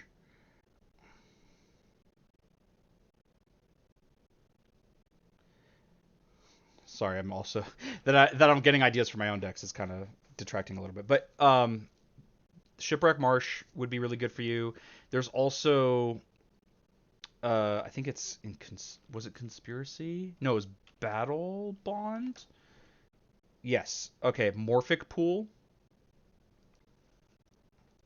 And I don't think these are terribly expensive. Morphic Pool is another good one. Enters tapped unless you have 2 or more opponents. Easy. I would point you more towards lands that enter untapped than enter tapped. Um, you just can't get away with that many tap lands. You can get away with like maybe two or three in a game at most. So that means you need to play very, very few. So you're probably not going to draw that many. Obviously, Watery Grave would be very good for you. Even having just one dual land that you can fetch goes a long way because now things like um, what's it called? Things like Polluted Delta and whatever can help you find this thing, and it's just really important that it can be either. I've seen you have a lot of situations where you're like, well, I need triple blue this turn, but and it, to play like brazen both halves of Brazen Borrower, but then that means I can't cast Counterspell. Like you can also skew your mana base your towards your mana requirements. God, is there a way to show? Sometimes they have. Sometimes there are breakdowns of. Oh, here we are. Color requirements. Like, look at the symbol count here. 68%. We can do better. We can do one better than this. 68% of your mana symbols. Uh, of your. Oh no, this is your lands. Okay, okay, mana symbols. So there are two ways of looking at this to explain what I was just doing. It's not good enough to just say, oh, I have two blue cards and two black cards. Well, one of those black cards is triple black, and one of those blue cards is double blue. So it's more important actually to pay attention to the number of pips you have than the number of cards. But of your symbols, 71% are blue and 29 are black. So we can skew the basics a lot more if we need to, but also we can put in more stuff, more dual lands. This is more relevant when you're playing a three-color deck or greater, with a deck with three or more colors. My control deck, for example, is Esper. So I noticed blue is by far the primary color. No land in the deck I have no lands that make white-black exclusively. They either make all three, or they make blue-black, or they make blue-white. But like if it's a dual land, it makes blue. This is it like that's important because like well I just have a lot more blue sources and as far as basics go, well I know I have a lot more white than black, so there are barely any swamps. Just so you don't have these problems. In a two-color deck, you don't have that. You can't do that skew as much because it's either making both of your colors or it's only making one. But you do need a lot more work that fixes this. The next step is we can go to EDHREC, and I'm sure you've gotten a lot of ideas from this. I'm going to come back to this because I do want to go through my suggestions, the things I thought of, and some of the ideas before we move on from there. I don't know how much you've worked with the advanced search on Moto or on Gatherer. It's a little finicky. So we're going to do I'm not going to explain very much about why I'm doing what I'm doing, but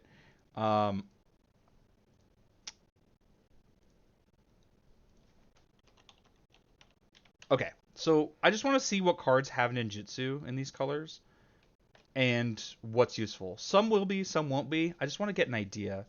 I have no idea. Oh, it goofed my advanced search. I was saying not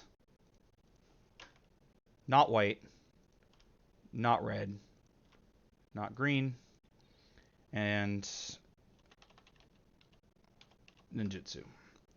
All right, it's really finicky.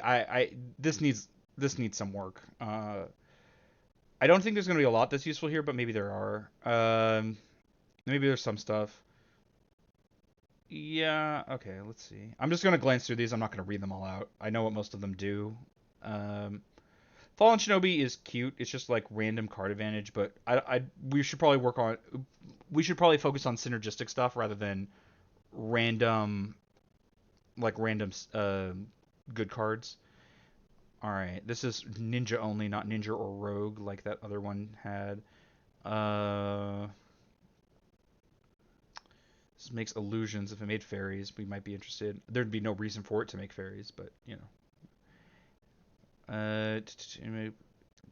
Look at the top card of each player's library. You can play a spell. No, that's not what we want.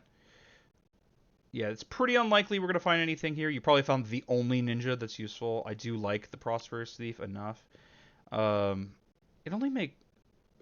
Yeah, I don't know. It doesn't make that much mana, and it's probably, like, cuttable, but, you know, for now it's fine.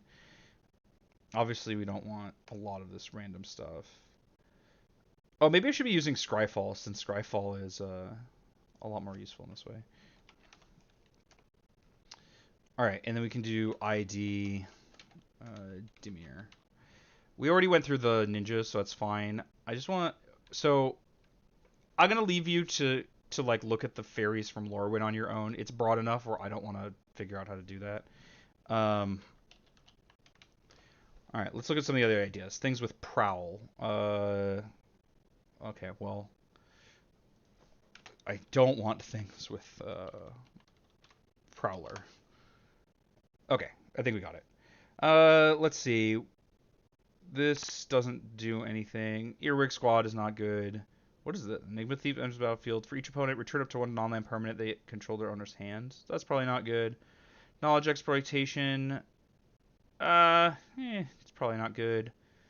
A lot of these are just bad. The Latchkey Fairy is almost good, but I think it's not good. This is... Okay. This is Prowling, not actual Prowl. I actually don't hate Stink Drinker Bandit, by the way. There's a bit of awkwardness to it in that if you play it pre-combat, you don't get the Prowl, and if you play it post-combat with Prowl, you don't get the benefits of its ability. It's probably worthwhile to just cast it for its Prowl cost, and then on subsequent turns, your fairy tokens are very dangerous. 3 power is a big deal.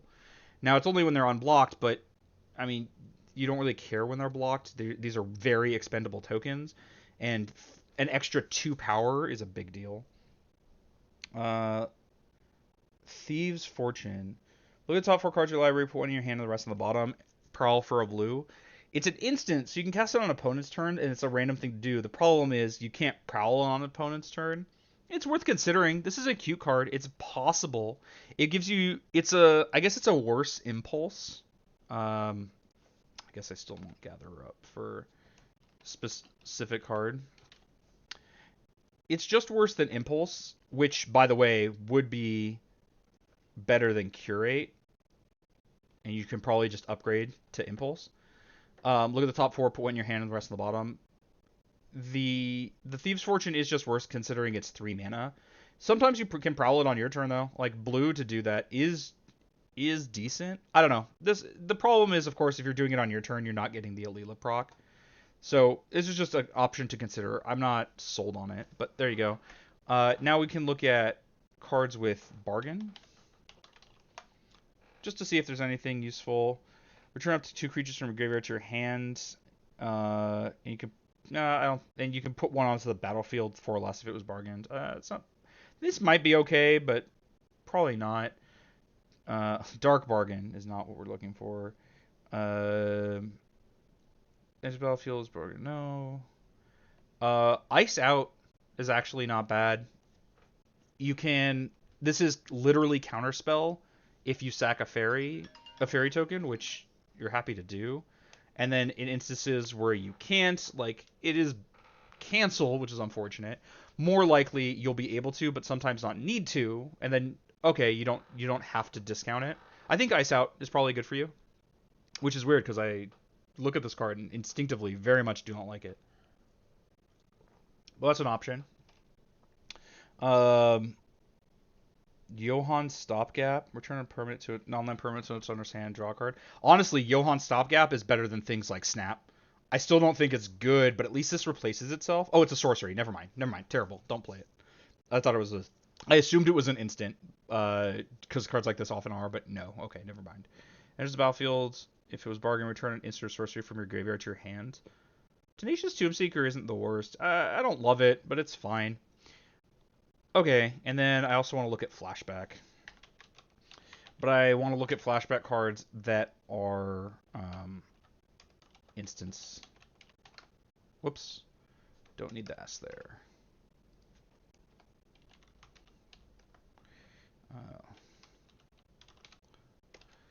Okay. Alter reality is not good. Create a token of a that's a copy of a thing you control is not useful. Coffin purge is not good. Corpse gobble is actually not the worst. I actually don't hate corpse gobble. It's bad. No, it's bad, but it's cute, right? You can like you sacrifice any number of creatures and you have a bunch of creatures. No, it's bad, but it's yeah. It was cute for the moment I looked at it. Flash of Insight is very bad. Jeez, the flashback on it isn't actually. The flashback is pretty good. Um, but the rest of it isn't. Forbidden Alchemy, it's fine. It's worth considering. Memory Deluge, probably not good. Otherworldly Gaze is bad. Secrets of the Key, I actually don't hate. This is another like it's the worst of your cantrips for sure, but you only have to spend into it when you have the freedom to do that. It's cheap to just cast and get your token out of it. You can probably find yourself in a lot of situations where you have 2 random mana left over to crack your clue, and eventually you can flash it back. And if it ends up in your graveyard from like random mill effects that you have, it is a little bit better in that way. Think Twice is similar. It's not very good, but you might have the moment for it. Uh, and then yeah, I don't think any of the rest of this. Exile one target card from a graveyard, make a 2/2 with Decayed. No, it's terrible. Okay, so those are the broad things. I have some notes here of like broad things to look into: ninjas, Lorewind fairies, prowl, bargain, and flashback. Um, maybe we'll go back to gather and we'll look at the fairies. I should be more thorough. Uh, so we want type fairy. Oh, sorry, so that's subtype. Right. Fairy, and then expansion, either Lorwyn or Morningtide. We can check Shadowmoor and Eventide, but they do very different things. Okay.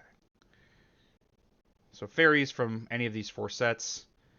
There's going to be a lot of garbage. How many cards are there? 44? Okay, we can look through 44 cards. This has flash, but what it does is bad. Dream Thief, if this had flash, maybe, but probably not. Dream Spoiler Witches is probably too weak, even though it synergizes.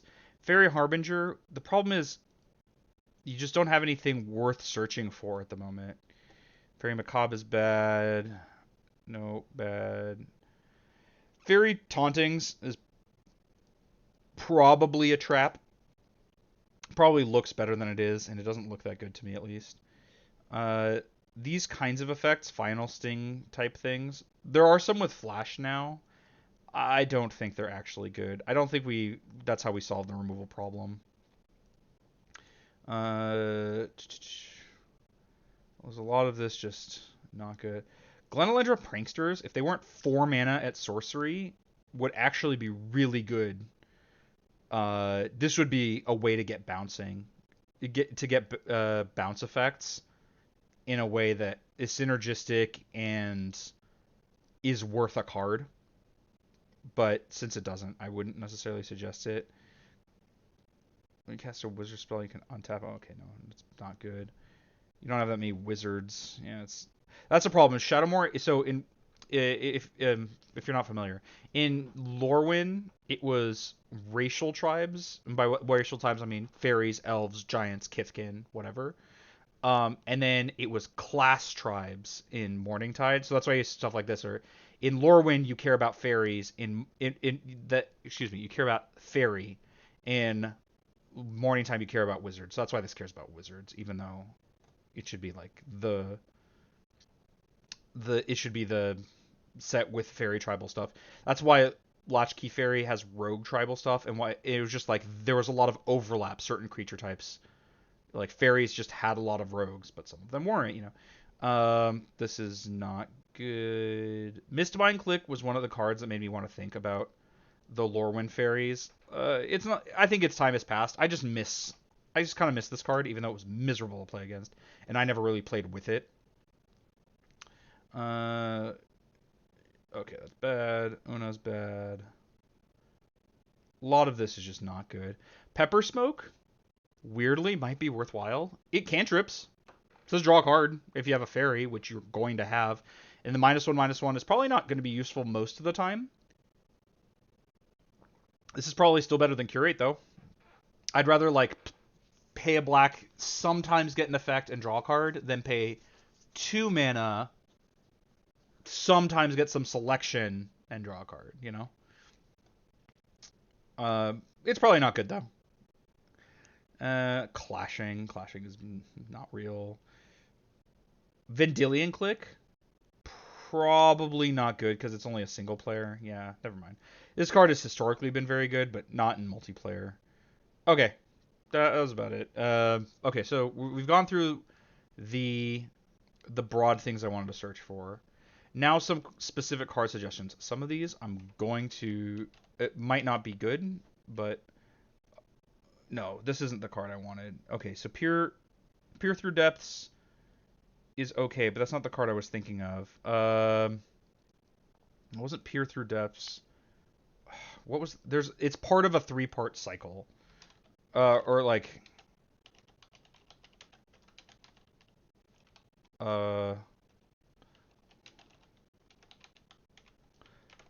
There are 3 parts of this. So there were 3 instants and sorceries. Peer Through Depths was one of them. And then there were 2 cards that went alongside it, where 2 of them don't care. Peer Through Depths and the card I'm thinking of don't do anything specifically. But then the third one,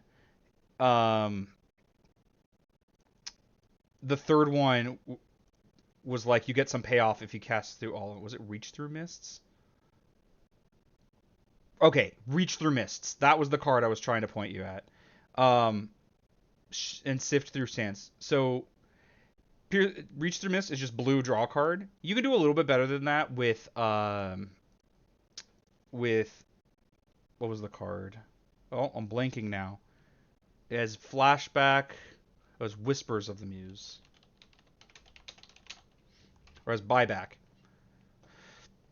If you want, just like, this is just being 1 mana might be better than Curate, and it's just, you can get a bunch of random cards that just like, here's an instant, it replaces itself, you get a fairy. I forget what Shift Through Sands does.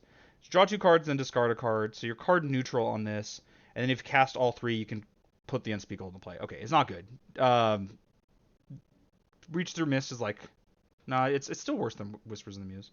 Okay, but that was one idea. Venser, Shaper Savant, is a creature with flash that could be useful. The time for this card is probably past, but this gives you a little bit of bounce effect in a way that's a little more justifiable. 4 mana, 2/2 flash. When it enters the battlefield, return a spell or permanent to its owner's hand. So it's also like it buys you a little bit of time as a counter spell. In a similar regard, Remand can do the same thing. That said, I don't think EDH in particular, and also this deck either specifically, is a place where Remand type effects are good anymore. This is counter spell, and then instead of putting it in the graveyard, put it in its owner's hand, but you draw a card. This might be worthwhile just because you get a fairy out of it. Probably still not. Just things to consider. One card that is very good, and you should probably have, is Cryptic Command. Again, this might be a budgetary thing. I think this is like $8, so it's not super expensive, but I don't know if you have budget restrictions on this. People often do, myself included. But it's 1 blue, blue, blue, and this is another thing, like, you can't really justify this card with your current mana base, so another reason to improve that. Choose 2. Counter target spell, return target permanent to its owner's hand. Here, you have an access to a bounce in a way that's already good, because instead of being 1 for 0, you can also be countering a spell, so you get your 1 for 1 plus a bounce. Tap all creatures your opponents control. Not super useful. This is the worst mode, but sometimes you do it. And draw a card. This is a very, very strong card. It does a lot of things you want it to do. Cool. We already talked about Village Rites, but it's on my list. It's just another version of a card you already have whose name I'm blanking on, so I'll leave it to you to remember what that card is. But black, sack a creature, draw 2 cards. It's an instant. Cool. It's great. A great counterspell and removal spell that you should definitely have, especially in these colors, is Drown in the Lock. This does make Anawan a little bit better because it cares about their graveyard, but it's blue-black, choose one, counter target spell with mana value less than or equal to the number of cards in its controller's graveyard, or destroy target creature with mana value less than or equal to the number of cards in its controller's graveyard. A huge amount of the time, this is just choose one, counter target spell, or destroy target creature. Extremely strong card, and you get to play it in these colors. As far as that bargain spell, what was it? Farsight Ritual, I had an alternative in mind that is much, much better, and that's Dig Through Time. So don't worry about this 8 mana price tag. We're not paying 8 for it. So it's 6 blue with Delve, so you can exile cards from your graveyard to pay for the colorless mana. Look at the top 7 cards of your library, put 2 in your hand, and the rest of the bottom in any order. This is often 2 mana, and sometimes you can just pay more if you need your graveyard for whatever reason. You probably don't in this deck, or more likely you just don't need to save the mana, so you might as well keep the fodder for things like Cling to Dust. Oh, we should look at cards with Escape. I forgot about that. We'll do that right after this. But this card is a huge amount of selection. It's card advantage, but you don't pay 4 mana and a token to get the card advantage. This card is much better than the Farsight Ritual. Let's go back to Scryfall. We should look at cards with Escape. There's probably not a lot that you want, but you don't have a lot of use for your graveyard. So Escape is a clever way of using it that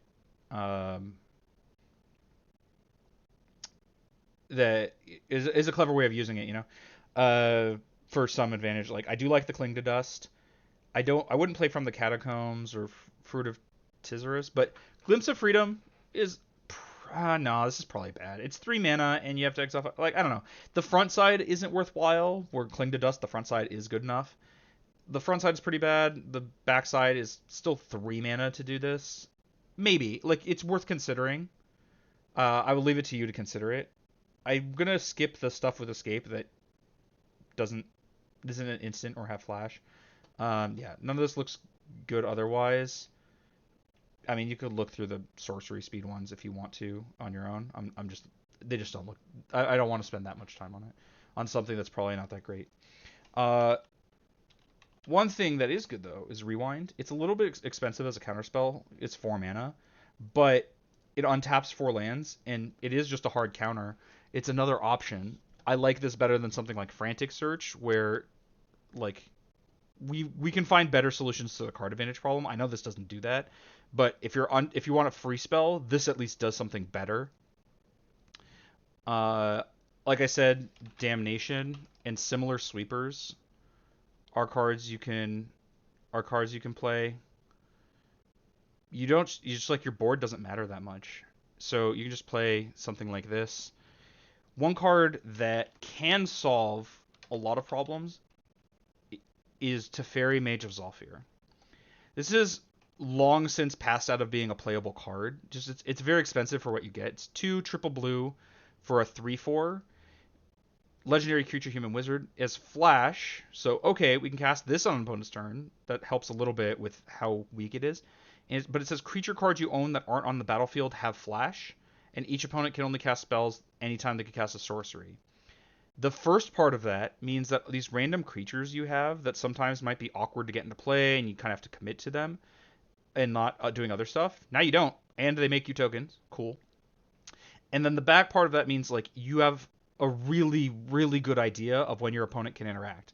This card is not good enough anymore for doing either thing that it does by itself, but in Alela, where the first part also lets you synergize with your commander and leave up instants instant speed stuff instead of having to make decisions with your creatures, this might be worthwhile. The reason I thought of it though was because Mystical Teachings was originally put in a deck next to Teferi. That was the deck I was talking about that I wish I could have played. Um, which once Teferi's in play, every creature is searchable with Mystical Teachings. I still don't think you have anything worth searching for, but like I guess sometimes you do, right? Like Curiosity Crafter does give you a lot of cards. And like with Teferi, it helps you find it. That said, I still think if Teferi's in your deck, Mystical Teachings is probably not worth playing. I know you can like get Teferi and then the back half can get the other thing you care about, but like it's a lot of mana, and when you don't have Teferi, there's just nothing worth searching for. But Teferi is, I think, a good option. He might actually be good in this deck, even though he hasn't been good in a long time. What is good though, what has been good for a long time is Swan Song. It's just a good counter spell. Doesn't counter everything. Counters enchantments, instants, and sorceries. But enchantments are a thing you're going to have a hard time dealing with. It's very, very close to 1-mana negate. It makes a bird, and the bird is a little bit more problematic for you than like the 3/3 ape that or frog lizard that rapid hybridization makes, given that it blocks your flyers and pretty effectively. But that's, I think, a worthwhile cost to pay. You can decide if countering these types of spells is worthwhile enough where you want this, but it is a very cheap interactive spell and it counters most things. A card that I used to hate but I think is a lot better than I gave it credit for is an Offer You Can't Refuse. That's another good one. Counter any non-creature spell. Its controller gets 2 treasures. In Commander, those treasures aren't that big a deal. When I first looked at this card, I thought it was terrible, but that was think of it in terms of constructed, where giving your opponent 2 mana is sometimes worse than letting them have their spell. But in Commander, 2 mana is not that big a deal. So, I mean, this counters any non-creature spell. It's very good. Non-creature spells are going to be, well, I guess all spells. I was gonna say are going to be easier to deal with because like you can deal with creatures on the battlefield. You can't deal with artifacts or enchantments, but that's actually not that true. Creatures are still kind of tough for you to deal with. But still, I think this card's good. The other rapid hybridization that exists is Pongify. This is the original version. Blue, destroy a creature, can't be regenerated. Its controller gets a 3/3 ape instead of a 3/3 frog lizard. But you just apeify a thing. It's good. It's 1 mana. The rapid hybridization, Pongify, and Reality Shift. Is that the name of the card? Yeah. And Reality Shift should be sufficient for spot removal, and then past that you want more powerful, like, sweeping effects. One of those that we talked about, I already mentioned, but I should bring up here since we were talking about my suggestions. Evacuation, Damnation, Cyclonic Rift. These will give you, like, the big sweepers. And then as far as winning the game, like, you are a little bit you are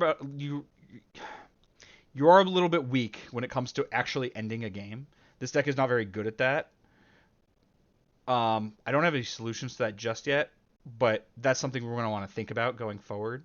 Is that like your best ways of winning the game are things like Ayara, which is still pretty slow, hitting with 1/1s, which is pretty slow. There was one other like Ayara type card, yeah, Obira, pretty slow and like gives your opponents a lot of time to do stuff. You can control the game for some amount of time, but not forever. So having like a big finish or something to like, you know, get people the rest of the way dead. You can do a lot. You can put their life total under a lot of pressure. We want to figure out how do we do the rest of it, and I don't have a good answer to that yet. Something to keep in mind. All right.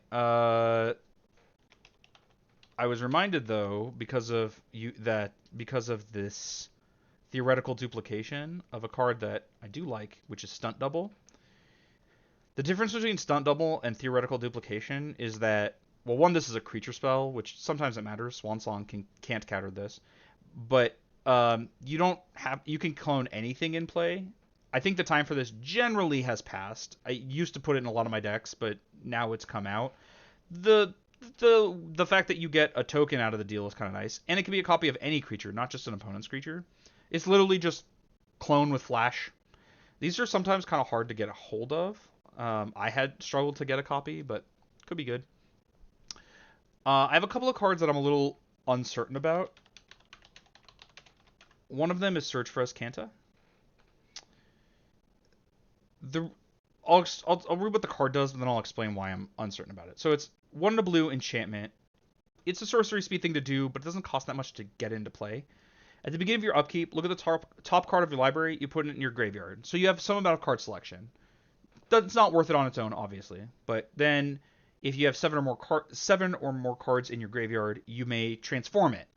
The backside is a legendary land, taps for blue. So this, by the way, is a mechanism of mana acceleration. It doesn't look like it because of how long it takes, but in EDH, like getting to 7 cards in your graveyard, like it'll still be relevant that you made an extra mana. Just for how much mana you can spend. 2 and a blue, tap. Look at the top 4 cards of your library. You may reveal a non-creature, non-land card from among them and put it into your hands. Put the rest on the bottom in a random order, or in any order rather. This is a good source of card advantage in that you have a lot of hits in the deck that this can find. This is any instant, sorcery, artifact, enchantment. You have a lot of things. The reason why I was a little uncertain is that this is 4 mana to activate, and you'd rather cast a spell often. This can help you find more spells to cast, but unlike the control deck I have it in, where if I do nothing in a turn, that's fine with me.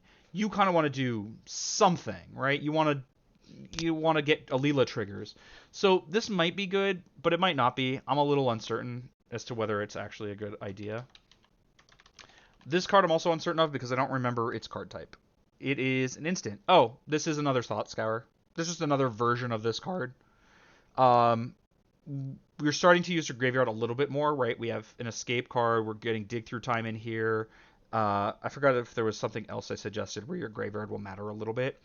But, like, it's just mill 2, draw a card. I thought this was a sorcery. That's why I was uncertain about it. But this is basically just Thought Scour. I know that Thought Scour can mill an opponent. It's just most of the time that's not relevant. If an opponent sets up, like, searches for a card and puts on top of their library, then yes, Thought Scour can get them.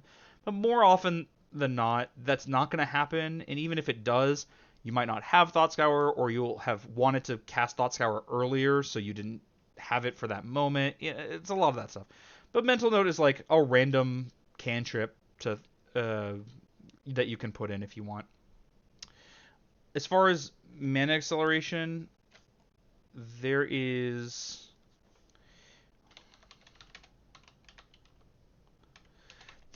It's kind of unfortunate how hard it is to get mana acceleration in 2 colors. It's like so much easier in 3, but if you really need it, you have something like Sky Diamond and Charcoal Diamond. They come in tapped. That does suck, but they're 2 mana and they make a mana. It's an option. And then I think one card you talked to me about, and then I thought you were going to put it in your deck, but you didn't. Maybe I'm thinking of someone else. Biden of Thassa is just another copy of Reconnaissance Mission. It's whenever a creature you control deals combat damage to a player, you may draw a card. 1 to blue, tap. Creatures your opponents control attack this turn at Fable. If I remember right, you were asking why you would ever activate this ability. If you never activate this ability, this card is still really good, right? It's another Curiosity Crafter, but better in that it's not removable by creature removal.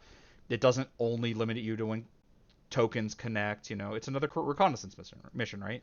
Sometimes it will be useful to activate this ability. It's not often though. The times when it could be useful are maybe your board is like your opponent can't attack into you specifically very well. Like if you have Mari, do they want to attack into your Death Touch tokens? Maybe not. Maybe they're at a low enough life total where if you just let them hit you, you can attack back for lethal. Maybe there are creatures they have that they can't attack anyone safely with. What if maybe they have some like utility creature that's just like a 2/2 and everyone else has creatures that will kill it in combat. There are instances. It's not often. But that's not why you're playing this card, right? There's another version of this, one that you're just probably not familiar with. Um, hello?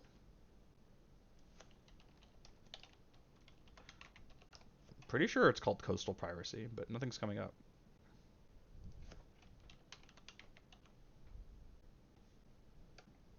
Is it not called Coastal Piracy? Oh, I just spelled coastal wrong. Okay. It's just another reconnaissance mission. The only difference is that it doesn't have cycling. I don't imagine you'll cycle it very much. Maybe 4 of this effect is too many, right? You already have the reconnaissance mission, you already have Curiosity Crafter, but then Bident and Coastal Piracy. That's a lot of that effect. That said, that's a huge number of cards, and like you can very easily take over a game with that amount of card advantage if you have the mana for it. Some other cards that are really good for you, but one are expensive and personally cross my threshold for like too tryhardy, at least for what I'm comfortable with. That said, I've been playing for a long time. You've been playing for less than a year. Doing a lot of the powerful stuff is new, and so I understand. Like I'm not again, I get it, and I'm not gonna like impugn you for trying to do more powerful stuff. Um, One is Leyline of Anticipation. 2 blue blue enchantment. If it's in your opening hand, you may begin the game with it on the battlefield. That's rarely going to happen, but if it does, like, cool. You can cast spells as though they had flash. This is a better version of what Teferi does. You can cast all your spells with flash. It is incredibly powerful. And then there's another card that does the same thing, which is Vidalcan Orrery. 4 mana artifact. You don't get to start with it in play ever, but you can cast spells as though they have flash. Those 2 cards can help you cast some of these random creatures that you might not want to commit to on your turn, on an opponent's turn. Because remember, we want to hold up a lot of mana. Now, I should have done this. Oh, okay. So those are the cards I thought to suggest.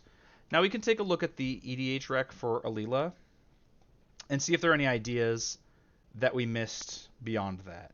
What is this thing? You make, Malleable Imposter is a stunt double. If stunt double is good, this card is good. It is actually better since it's a fairy as well. Sure. Let's see. A lot of these cards are not actually very good. Like, I think Glenelendra Liege is misguided. Same with, like, Snap and Frantic Surge. These are the high synergy cards. Okay. Top cards.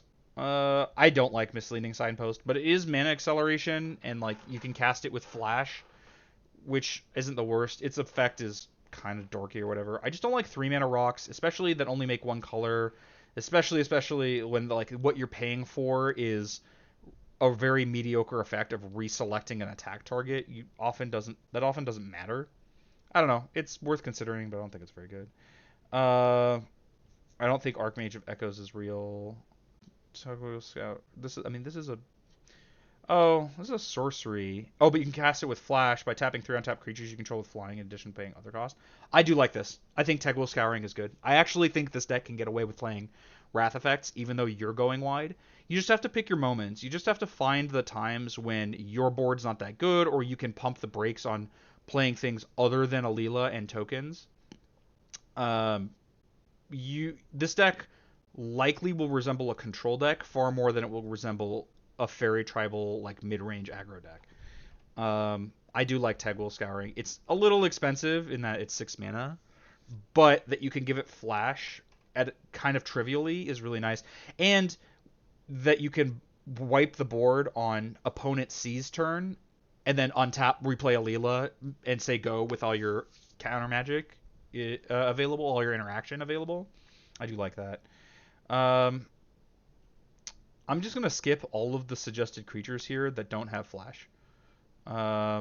Quickling, I don't think is worthwhile. But you can like look through here if there's other stuff. Most of this looks really bad, actually. I've seen people play Talion. I don't think he's good. Spellscorn Coven only returns a spell. No, it's probably not good. Hypnotic Sprite. No, that's not really that good. What the hell? Cloud of Fairies? What are people doing? What are people doing here? I think a lot of people get trapped, like fall into traps with Commander, and one of those is like, oh, this thing makes fairies. I have to be fairy tribal. No, you very much do not have to be fairy tribal. Um, yeah, a lot of this seems pretty bad. Opposition agent, depending on how mean you want to be, is an option. I personally don't like it, but such as it is. Same thing with Bowmasters. They're like more flash creatures. Um, I really don't like Urtai, but you don't have it in the list. I think someone else had it in their deck. What is this thing? When a creature entering the battlefield and opponent's control causes the ability of that thing to trigger, you can copy it and choose new targets. Eh, it's neat. I don't think it's actually good. Oh, Snapcaster Mage. I didn't even think about that. Yeah, Snapcaster Mage is amazing for you. Very, very good card to play. I would suggest it. Let's take a look at the instance. Those are the things I really care about. Keep Watch is not actually an instant. Most of the time, you're gonna have the attackers to attack with. That said, this might be this is close to as good as or better than Distant Melody. It's cheaper. You can cast it on opponent's turn if they have more attackers to send in. Um, if you're casting on your turn, well, you're casting Distant Melody on your turn. It's still one less mana, and the difference between the number of attacking creatures you have and the number of creatures that share a creature type is probably going to be very, very low, if any at all. Like maybe you're not attacking with Alela or something, and so you draw one less card or something. But at like 3 mana, draw 3 or 4, I'm happier with than 4 mana, draw 4 or 5. I think the card losing the card is worth it. I think Fact or Fiction is lost. I think the time for that card is gone. Runaway Together. I don't think that's very good. Fairy Fencing is not good either. Uh, Infernal Grasp is like, if you still want a little bit more spot removal than the 3 we were suggesting, you can still play it. Especially because you're not going to have as many sweepers as you would ideally like in this deck. I don't even want to I don't remember exactly what Illusionist Gambit does, and I don't want to read it. I mean, Fierce Guardianship is amazing, but this card's absurdly expensive. I don't play it in my decks for that reason.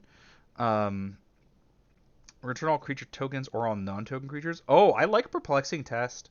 You have to pick up Alela when you cast it, but that's not necessarily bad. Most people are going to have not a lot of token creatures. I like Perplexing Test. This is another good option for a sweeper, and you can see how this is developing. The game plan of play Alela and probably no other creatures, cast your spells or whatever, play a sweeper.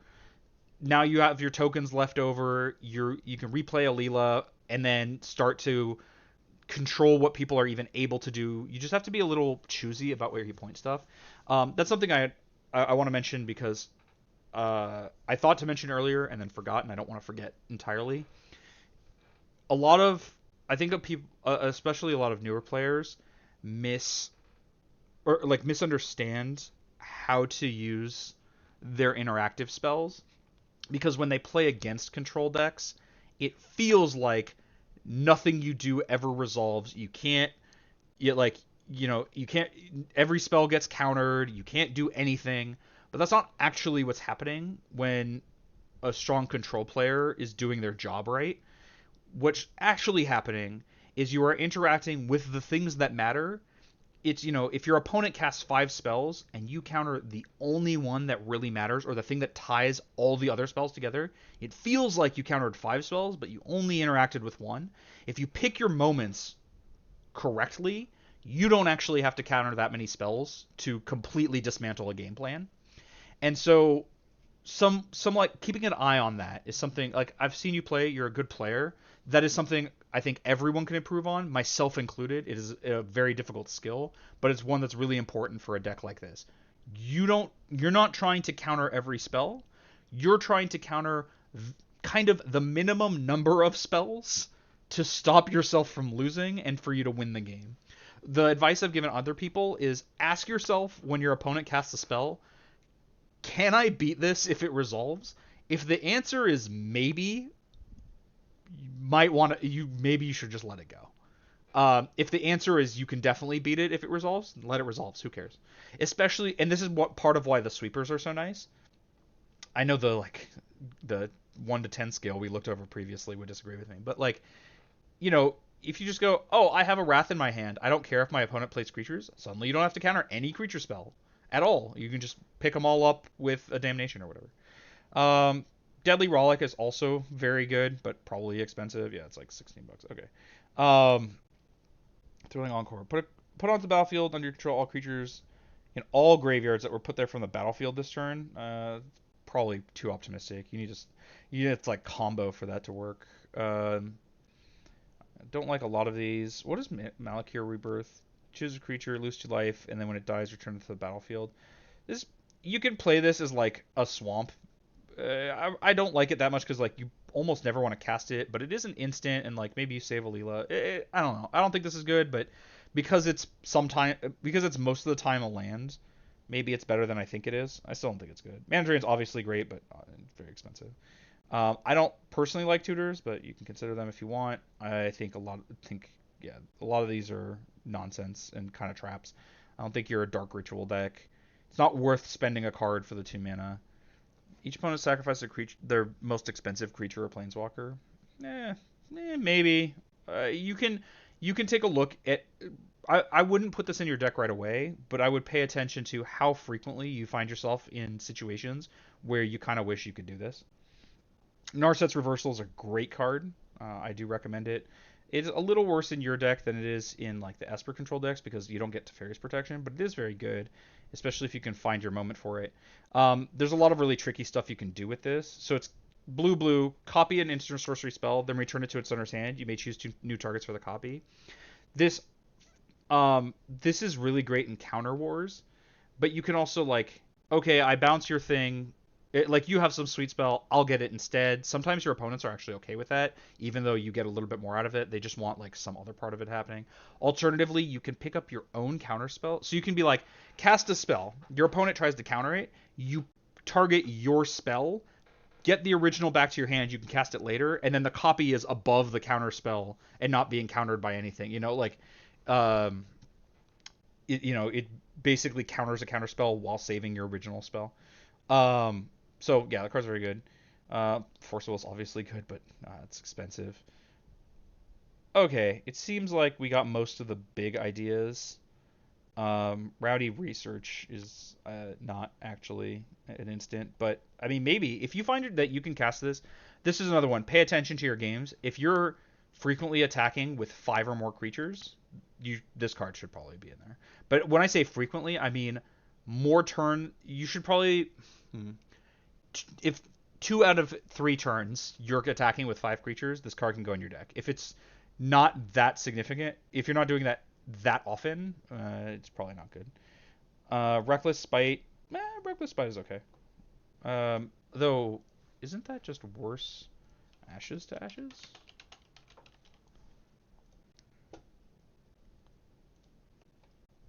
Oh, Ashes to Ashes is sorcery. Okay, that's why. Got it. I was like, why would you play this instead of Ashes to Ashes? Um, yeah, a lot of these sorceries are not going to be good. Feed the Swarm was a card I had considered. It is the only access to enchantment removal you have in these colors, so maybe it's worth playing just for that. It's still only 1-for-1. Maybe you need to figure out how to answer enchantments in other ways, just like maybe bouncing them or countering them. The problem is you can't do that reliably. Enchantments are just going to be rough for you in these colors. For each opponent, no, that card's bad. Yeah, the sorceries I'm going to skip by for the most part. Wayfarer's Bauble is not terrible. It is mana acceleration. You can like find your time to spend the mana into it. And you don't get a lot of access to 2 mana rocks in these colors. I don't like a lot of these like random Herald's Horn, Vanquisher's Banner. I don't think this is. I mean, I guess it depends. If you want this to be more of a tribal deck, then these cards are good. But even from the list that I see here, this isn't a fairy tribal deck, and I think that's better than trying to be a fairy tribal deck. Oh, Sapphire Medallion might be better than I gave it credit for. This is better than the Naiad since it doesn't die to random creature removal. It's 1 less mana, and while it's affecting your blue spells, that includes Alela, whereas the Naiad doesn't. Although the Naiad affects your black spells on opponent's turns, though most of the spells you cast on your opponent's turns are going to be blue. Though also most of those spells don't really get a benefit from this reduction. I don't know. It's something to consider. You can also look at like random like artifacts with flash or whatever else. Obviously, Rhystic Study is just a strong card. Kindred Discovery. I actually don't think you need Kindred Discovery. Weirdly enough, I think you can rely on things like Coastal Piracy, Bida Nefasa, whatever. That you don't necessarily need this. That said, it is more powerful than those effects. You can play it if you want. Favorable Winds. I don't like this effect. I mean, the problem we do have a problem of how do we end the game, and Favorable Winds does help with that a lot. It basically doubles the power of your flyers. Excuse me. I prefer that to something like Anawan because this doesn't die to creature removal, but and this is much cheaper. But I'm still not sure if this is where we want to be. This is why I think I saw Inversion Zone or whatever. I forget the name of the card, but it's like creatures with flying get +2/+0. Creatures without flying get -2/-0. I don't think that card's very good, though that card's 5 mana. Maybe Favorable Winds is okay. I think you're better off with that. I forget the name of it. That Prowl thing that makes your unblocked rogues deal 2 more damage. You give +2/+0 or +1 rather. Uh, Whenever one or more non-token creatures you control deals combat damage to the player, create a blue fairy dragon. Feywild Visitor. No, it's probably not that good. You don't deal that much damage with non-token creatures. Dress Down, probably not actually good. Dire Undercurrents could be really strong. That can lock people out, but I don't think you can get this into play fast enough. And then also and then you have to take a turn off for this. Yeah, I don't. Maybe maybe you should consider Dire Undercurrents. Gravitational Shift. That was the card I was thinking of. You can consider Dire Undercurrents. That's a maybe, from me at least. I think Fairy Conclave is a little bit of a trap. At least, it does trigger Alela if you desperately need to on some turn or other. A lot of these are kind of whatever. You don't really need all that much. Riptide Laboratory is kind of surprising to me because Alela's a warlock, not a wizard. I guess there can be a lot of wizards in your deck, but not necessarily. I don't know. Emergence Zone is probably worse than just playing like Teferi and the other stuff. Than like Vidalcan Ori and stuff. But if you don't want to play those, like this is an option. The problem is you do have mana fixing problems at the moment, so it's probably not that good. Oh yeah, Felwar Stone is probably fine. It's a little unreliable, but if it makes one of your 2 colors, you're probably fine. In most games, it will make at least one, if not both of your colors. Victory Chimes, you'd have to pay attention to how well this would actually work. Star Compass, by the way, that's another card that's worth considering. It's a little bit better than the diamonds. It's 2 mana artifact, comes in tapped, and it makes a mana of any color land. Oh, it has to be a basic land you control. Never mind. This card's bad. Never mind. I forgot that it needs to be from a basic land. Also, you're not going to have that many situations where you only have one of your colors and you need to be able to make the color you're missing. So, like, Reflecting Pool, by the way, these kinds of effects, things that make mana that you already have, is fine. You just need to be able to make 3 blue or 3 black, depending on the situation. You're probably not going to have a lot of cases where you have 4 islands and you just need a black source, which also means that Tainted Isle gets a lot better. The risk of Tainted Isle taps for colorless, or it also has tap for blue or a black, but you can only activate if you control a swamp. This gets a lot worse if your non-basics aren't actually swamps, because you notice it doesn't even tap for blue if you don't have a swamp. But if you can reliably have a swamp in play, this is why like fetching a Watery Grave early can solve this problem. This is a very cheap dual land. Comes in untapped, makes both your colors cool. And then you can look at Secluded Glen is a good mana option. You might not be able to reveal a fairy that often. You actually don't have that many fairies in the deck, and some of these probably should come out. You have some, not that many. So maybe this is just to come into play top lane. So maybe this isn't actually that good. I don't like Path of Ancestry just because it comes in tapped and the scry is not that big a deal. You have some of these. I don't like the Signet lands like Choked Estuary. This Temple of Deceit comes untapped. Exotic Orchard is probably a little unreliable, but like Drowned Catacomb is good. Watery Grave is good. I think the time for bounce lands has passed. I miss them, but they're not actually good anymore. If you play enough fixing lands and enough untapped fixing lands, you can get away with a Myriad Landscape. I play this in some decks. Sometimes you can get away with this. I like Sunken Ruins, especially for the mana requirements that your deck has. It's a little clunky and a little pricey, but it is a good card. Underground River, I'm a little more on the fence of. You probably don't need this. I don't like Dark Slick Shores. You're gonna go kind of long. Cavern of Souls is bad for you. I don't like these coming to play tap lands. I do like River of Tears.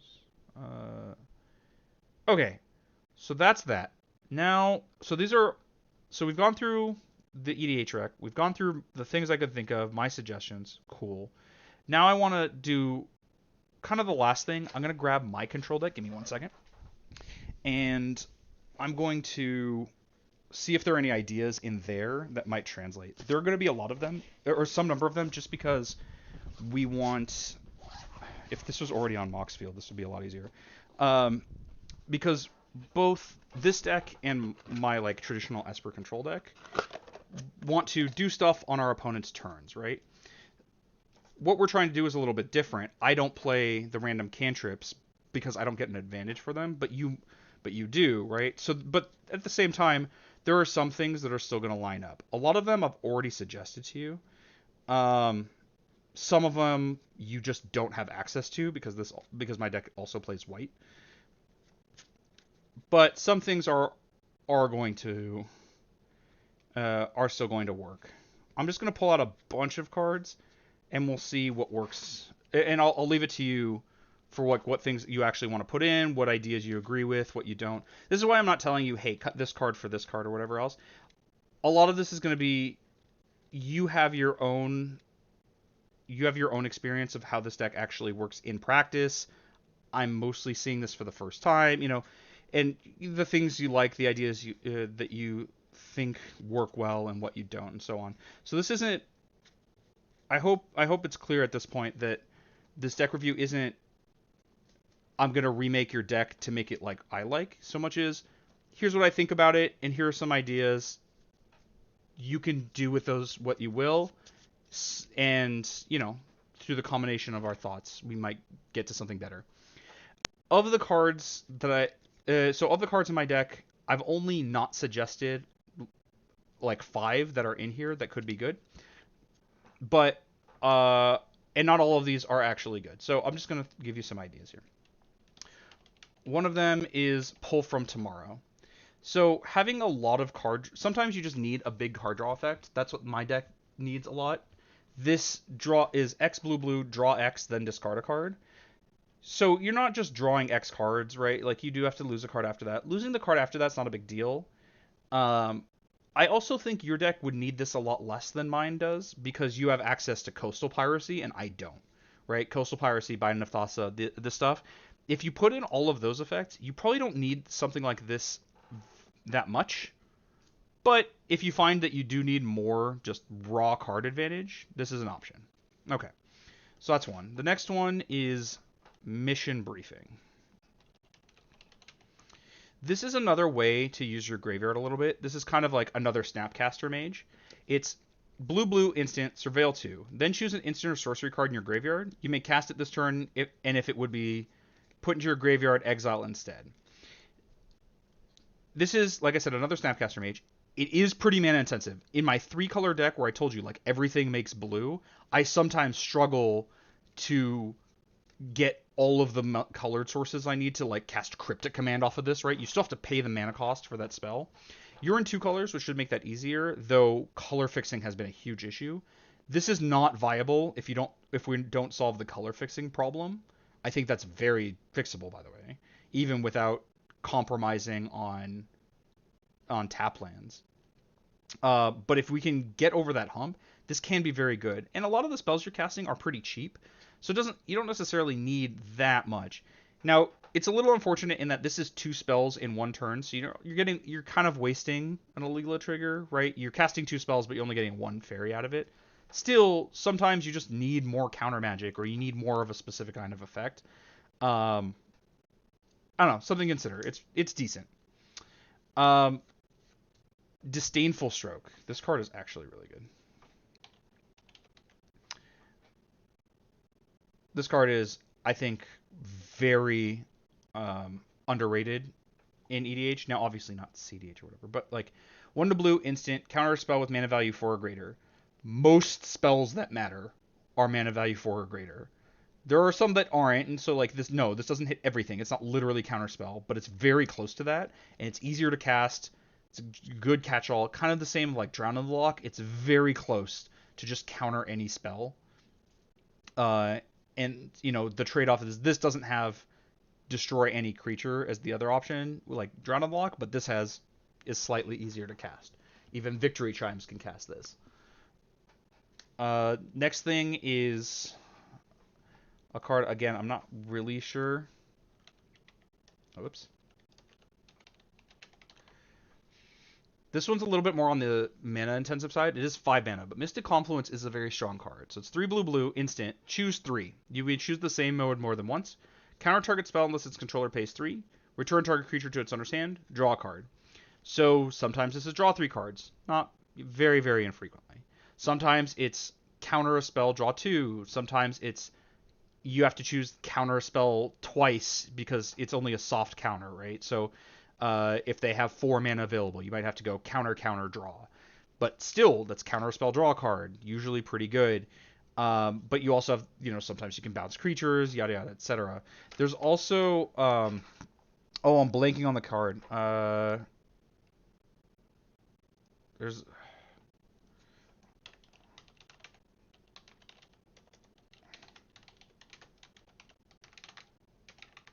I remember the text box exactly, but this is gonna separate it into different words. Hopefully, I still find it. Archmage's Charm, probably not good, by the way. Triple blue, that's insane. Where is this card? Dismiss. This is an option.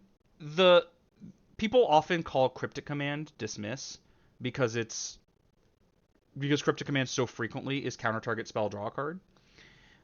The difference, of course, is that Cryptic Command has other options, whereas this is only ever counter spell draw card. Cryptic Command is sometimes bounce a thing, draw a card. Sometimes it's counter a thing, bounce. Right? You can do other stuff, and the modality is relevant. This is a reasonable counter spell. It depends on like how much counter magic you find you need. The more I play my control deck, the more I lean away from my counter magic. But at the same time, I also play a lot more sweepers than you even have access to, and I have access to artifact enchantment removal because I get to play white. That is just a lot more difficult when you're playing blue-black. And the last card is one where it's just like the only thing I can really think of as a mechanism of closing the game. I don't even think it's that good for you, but you need to be able to kill your opponents, and that's Torment of Hailfire. X black black sorcery, so can't just like flash it. That said, if you start playing things like Leyline of Anticipation, well, you can. X black black sorcery. Repeat the following process X times. Each opponent loses 3 life unless that player sacrifices a non-land permanent or discards a card. You can do some quick math on this and realize how quickly it gets out of hand, but you do need a lot of mana. So this is why I'm like, the more control your deck is, the better this gets. You're not going to accelerate mana, which is what a lot of people do with this card, as much as you're just going to hit your land drops and the game's going to take a while. But if you have, say, 10 mana at your disposal, which in a normal EDH game is like a decent amount, it's like a mid-game kind of mana. This is 21 life that each opponent is on the hook for. That might not kill people, but it puts them really low. Now they have to worry about their fairies. Alternatively, they can start paying cards to mitigate that. In my control deck, I generally find, because I'm just trying to cast this for mana, like I'm just trying to get enough lands and cast this. I don't accelerate. I don't do like Urborg Cabalcoff or stuff with this, though you could be doing that. I don't recommend it though. The first one isn't lethal. Normally, it's cast it for, say, 13 or something. One person might die. Another person is probably going to be just completely in the dumpster, unable to function anymore because they had to sacrifice down to basically nothing in order to survive. And then one person is operating at a like is operating okay, but they're severely weakened. And then the second one is the one that's really lethal. The other thing that I do with this is because my commander has a very is just a big meatball. It's just power and toughness equal number of lands I control. Is if he's in play, they have to survive and have a blocker. You don't have exactly that threat. Instead, you have all these fairies. You have to survive and be able to survive the combat step. That makes this a little bit better. But I also I play a bunch of recursion for other things that are worth recurring that also get this torment back, and it's like the second and third torment that really get people. So this might this might just be like a ham-fisted solution to the win the game problem, but it's an option. That is the last card I found uh, that could be a good option for you. I guess the other thing I should look at is um, I should actually want to go to my Mox field, which I don't have. I don't have a shortcut for it. I should make a shortcut for it. I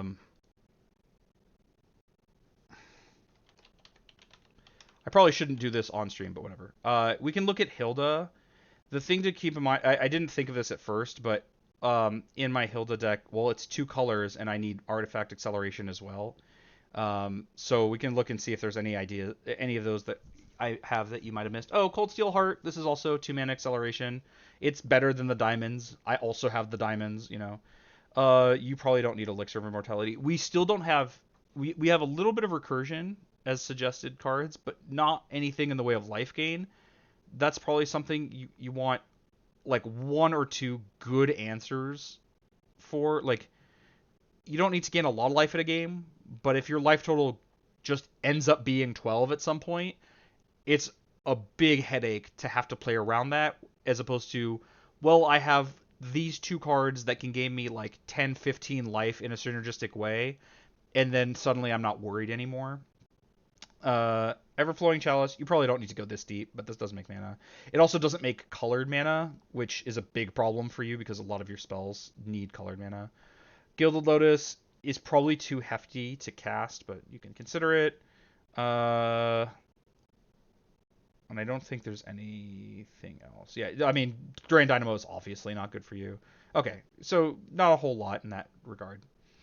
So those are my general thoughts of the deck and like what can be improved, how we can like what directions we can go. Now this is with my own thought in mind of this looks to me like a control deck. If you have a different idea of what you want out of this deck, obviously a lot of these suggestions aren't going to line up that well. If you want this to be a mid-range deck, some of my suggestions can change a bit. Like maybe Aetherize gets a little bit better because you can like do the parry riposte a little bit of like I'll just send all my creatures and if you attack me, Aetherize will get you or whatever. But I hope at least the thought process can help you make improvements to the deck, get it to a place where you're happy with it, right? Where that you enjoy playing the deck, you feel like it's at least as competitive as you'd like it to be. You're not just losing every game because your cards are bad, but you're still having fun. Wherever it is that you want this deck to get, hopefully I've helped give you ideas as to how to get there, and at least how I approached it and like why I think the things I do about what's going on here. I do appreciate you, by the way, giving me this deck list to go over, Mr. Jarvis.